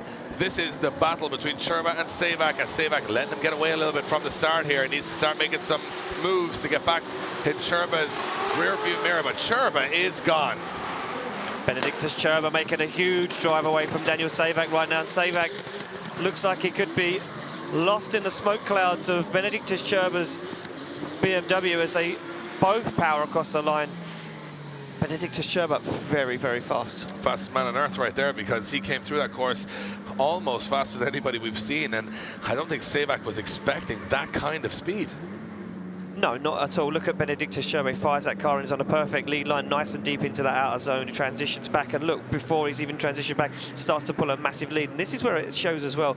They both slow down into that second front clip, both accelerate out, and Benediktus Sherma just drives away. Just sacrifice those outer zones, though, does Benediktus Sherma. So judges will be looking at that. Yeah, so incredible stuff from Sherma there, as he looks so consistent and precise. I mean, we've spoken about Polinsky having that kind of style this year and really wowing us. Sherma is another driver that at the start of the season I wasn't hugely familiar with. Right now, I'm a big fan. I like his style. I like the fact that he's calm and collected. He goes in there, does his job, and a good lead run leads to good battles. We've always mentioned it, that without the lead driver being on a perfect line, the chase driver has no opportunity to impress.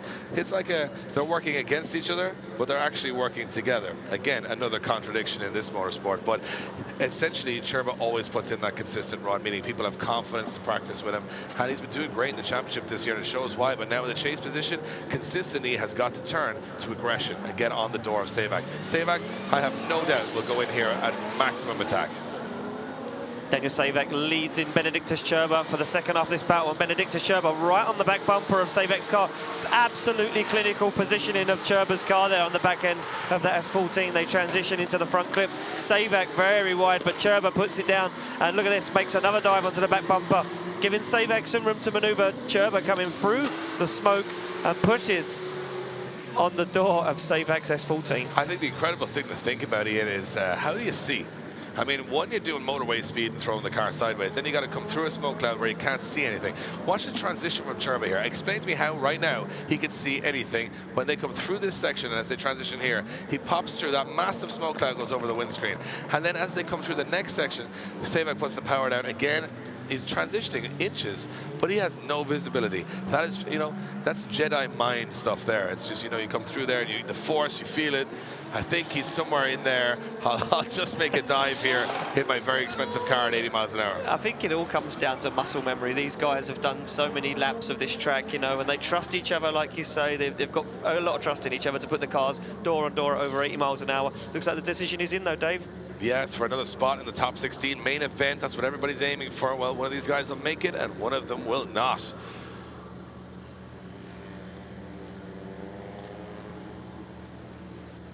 Will it be Daniel Saybak from Norway to go through, or will it be Benedictus Sherma? And a quick decision in from Kieran. Sherma gets his call. He needs one more, and he gets it. Sherma goes through to the top 16, and Daniel Saybak bows out at that stage. Guys, you know, a valiant effort from Saybak, but Sherma just too good on that occasion. Yeah, I think if you look at the first run there, Daniel had no proximity really, so there was a big gap. So Surber takes a really big advantage on the first one, and in the second one, he did enough just to take an advantage. So when we compare lead to lead, Surber clearly takes that, and when we compare chase to chase, again Surber takes a slight advantage on the chase. So over both runs, Surber takes. Well, we move it along. And it is Connor Shanahan and Kaelin Cureton. Here's an interesting one. Cureton coming back in his regular car, looking like a different driver than we saw in Latvia Riga. He's a real contender. 700. This is a E30 BMW he has this weekend. And Connor Shanahan saying to me that now he knows, he knew last night, he said, I cannot win the championship, but if Siqkey goes out in the top 32, all of us, all the way to 6th and 7th position, can pass him to take 2nd in the championship. So they're starting to get a little hungry as well. Shanahan to lead in, Cureton as the higher qualifier, and Cureton, he would love to take down this hotshot 15-year-old. Yeah, but Cureton there failing to initiate. Look at this, Connor Shanahan absolutely flying now as he transitions into the third outer zone. Cureton way wide. He's going to completely wash away from that front clip as Shanahan puts on a masterclass out front. Searches for those two final out clipping points and takes it over the line. Cureton not really having an answer for the Westlake Tyres link engine management driver. No, and Shanahan, let's just be real here, is driving with a sprained wrist. He had an accident yesterday. I had a look at that wrist in the pits yesterday evening. It is like, his hand looks like his dad's hand, and if you know the size of his dad, it's not normal. And he's got a swollen wrist. He has it strapped up. He said after every run, the adrenaline wears off and he's in a lot of pain. So he's driving through that this weekend. Cureton, I'm liking him in this E30. He's looking a lot more comfortable and an impressive run, but just not getting close enough, Ian.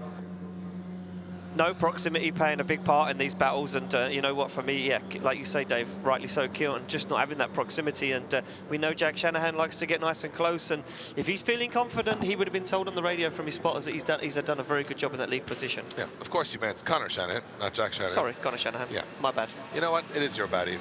It's a Shanahan thing. Like the cars are Shanahans. completely different. They're from different families. You know, how could you get them confused? So Connor Shanahan turns it around. He's had a good day today, but he said he missed a bit of practice. Just he's in a lot of pain.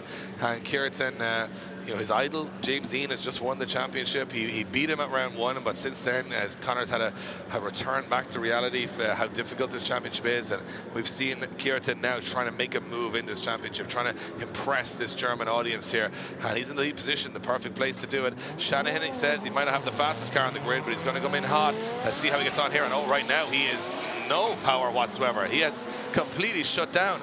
Shanahan, has he got clutch issues again? Has he got an issue that we are not aware of? Something just went really, really wrong. And just when you count it out, the Romanian, Cureton, well, he may just have taken this one to the bank. Well, I mean, I'd like to find out what the issue is exactly with Conor Shanahan's car as he makes a very, very slow pass past the grandstand. Cureton finishes off the run, and Conor Shanahan limps that 180SX back towards the pits. Oh, what a shame after a very, very good show in the first half of the battle, Dave. Yeah, I'm not entirely sure. I know they were talking about clutch failure in the first half of qualifying yesterday, just something they didn't check, just something they overlooked since Toruń. And obviously it's a very difficult track on clutches. We've had a lot of issues with that this weekend across the grid. But I'm not too sure what exactly happened there. As they came off the light, you can see Shanahan doesn't even spin wheels. Doesn't look like he's got any sort of power to put down. And Cureton's like, see you later, buddy. Let me know how you get on back there. And he's gone. And I think that's going to be a very obvious decision for our judges.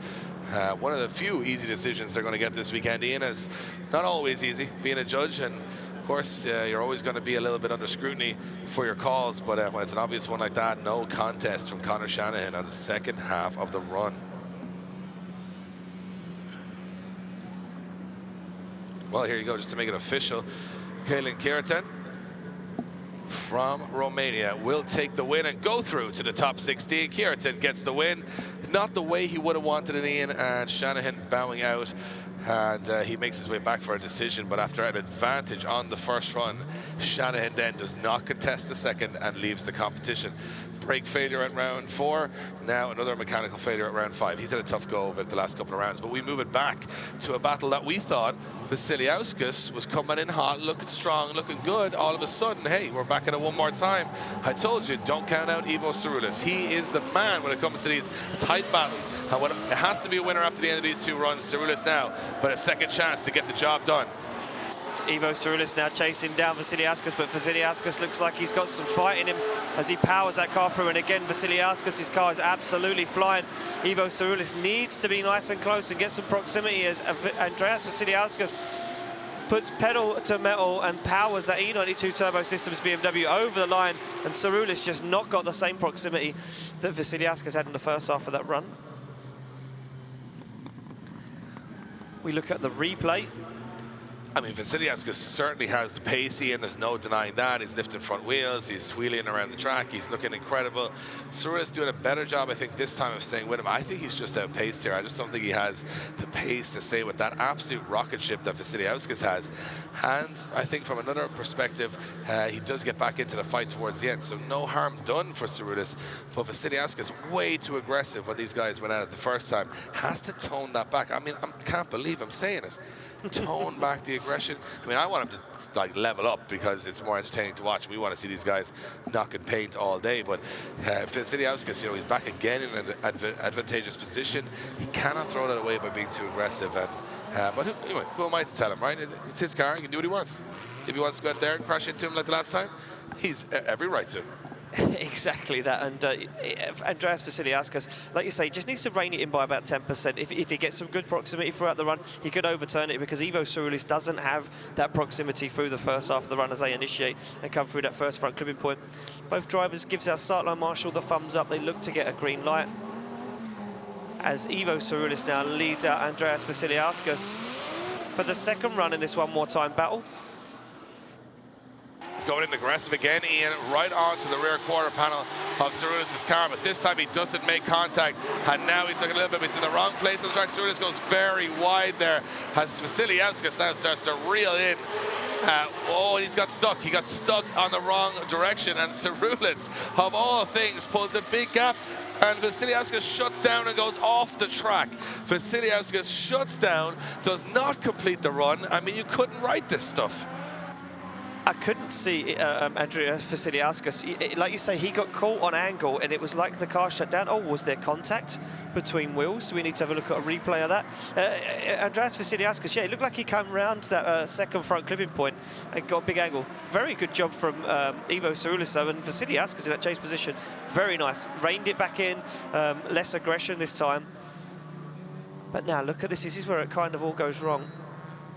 Doesn't look like contact to me. It just looks like he gets stuck on steering angle, or you could hear the car rev out a little bit. I'm not sure. It definitely was something mechanical, not driver error there, because it did sound like something was very off with Andreas Vasilyaskus' car. But he's on he's got a question mark over his head right now of exactly what did go wrong, but it looks to me like the steering has broken on the front of the car. Yep. Yeah, very much that issue. And yeah, I mean, was there contact? Maybe just the transition, the big lock to big lock, and then something just gave way on the car. I mean, the suspension systems are under big pressure, and as you can see here again, he's in the wrong place on the track, but not too bad. Surreal is just off, and you know what? These judges might be looking to see, is he off track? Has he got 2 wheels off the track before Vasilyaskus makes it? Could it be a turn?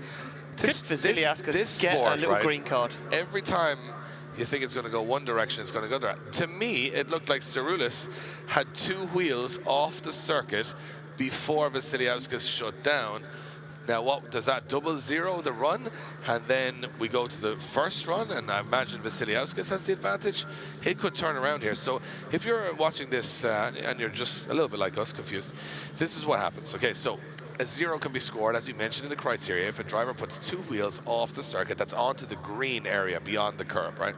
Then Vasilyaskus does not complete the run, so he gets a 0. Now, if it's both zeros, he would go back to the first run, where Vasilyaskus looked like he had the pace on Surreal. That's me assuming that Surreal may have had 2 wheels off. That's for the judges to decide, and we definitely know Vasilyaskus did not finish the run. So that's for me to decide, Ian, because I saw that with my own eyes. So it's going to be interesting to see which way they call it. A very, very interesting decision, and yeah, it will be good to see what way the judges call it and how their perception of it went down. And I mean, yeah, you're right. It does look like Ivo Surreal was 2 wheels off circuit.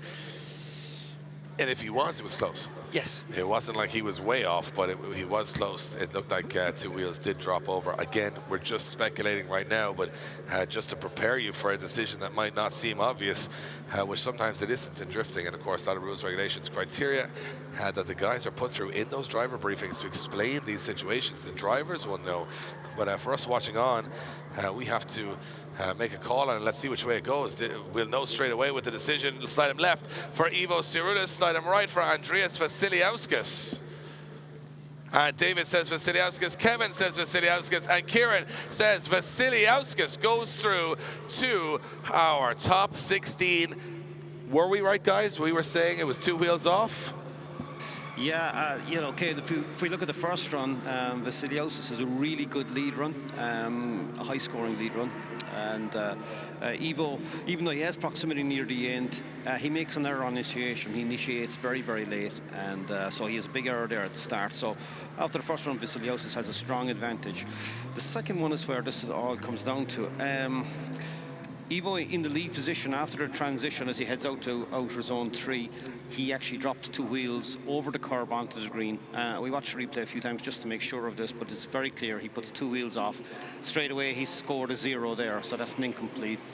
And then Vasilyaskus, after the inner zone 2, he then shuts down and drives off, so he scores a 0. So 0-0 scored in the second run, so it falls back to the first run, and Vasilyaskus takes it after the first. So, you know what? One of those rare occasions, Ian, where we were right. Well, more specifically, I was right. You was correct that time. I'm going to take that one for the season. I'll be talking about it forever. So here we go. Next up on the line, we go back to Nigel Colfer and Tora Arne Kvia. They are going back at it again, Ian, and let's see. Wow, let's listen to these guys race through this course.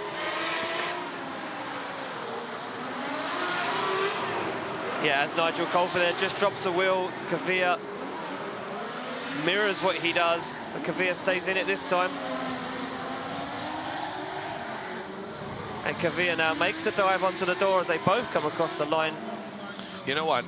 In sound production terms, that's a perfect track because you've got the low rumble of Kvia's V8, you've got the high tone of his supercharger, and right in the middle, you've got Nigel Colfer's 2JZ singing there on that 100 to 200 hertz frequency. That is a beautiful symphony of drift action on track there, and what a great run for both of these guys too. But some errors creeping in on both sides. These guys look very evenly matched, and I'm not sure there is going to be a very obvious decision between these guys. They're very, very consistent, very entertaining, and guys right on top of their game right now. Guys who are not afraid to go in there 100%, and I think we've got a stalemate here.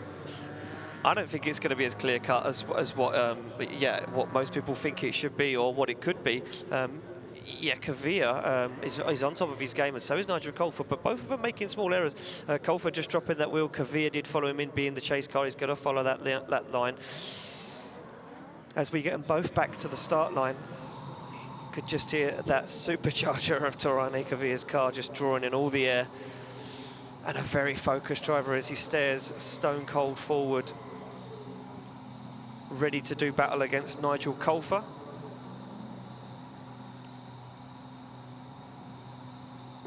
Well, Marshall's giving them the light. You see the yellow light flashing. When that goes green, it is good to go through the gears, drop the hammer, and head to that first corner at the top of fourth gear.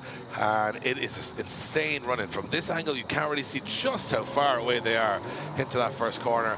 Red light, orange light, and green light. Kvia's away, drops. You can see the grip of those cars mechanically as they come off the line. Like drag race cars, and you get to the end of the drag strip and then pull the handbrake and go sideways. Or kick the clutch in the case of Kvia. Listen to the scream from this engine. Whoa, what a big angle transition from Kvia, but he gets it wrong.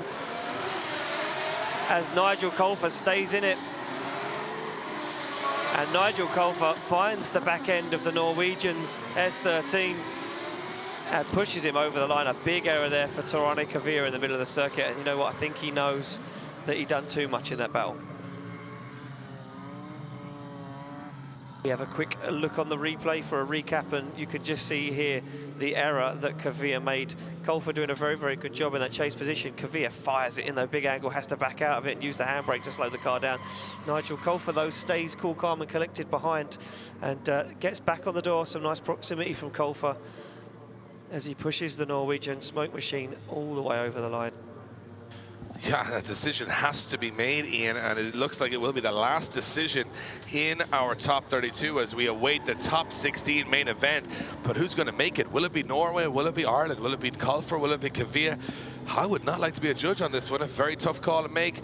Kvia slide him left, right for Colfer. Who's going through to the top 16? David says Colfer.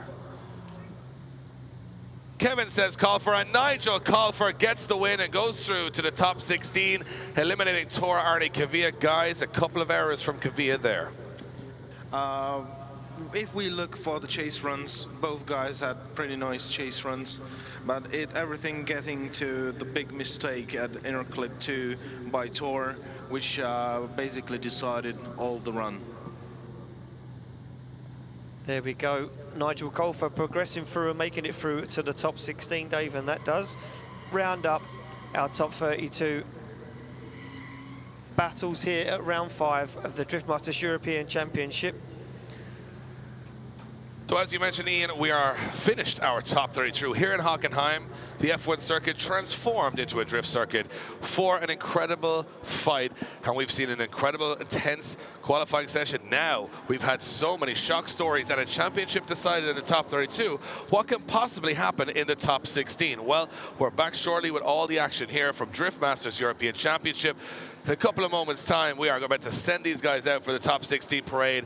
I'm looking forward to it. We're all pumped. Don't go anywhere. We're back shortly, live from Hockenheim for Driftmasters European Championship.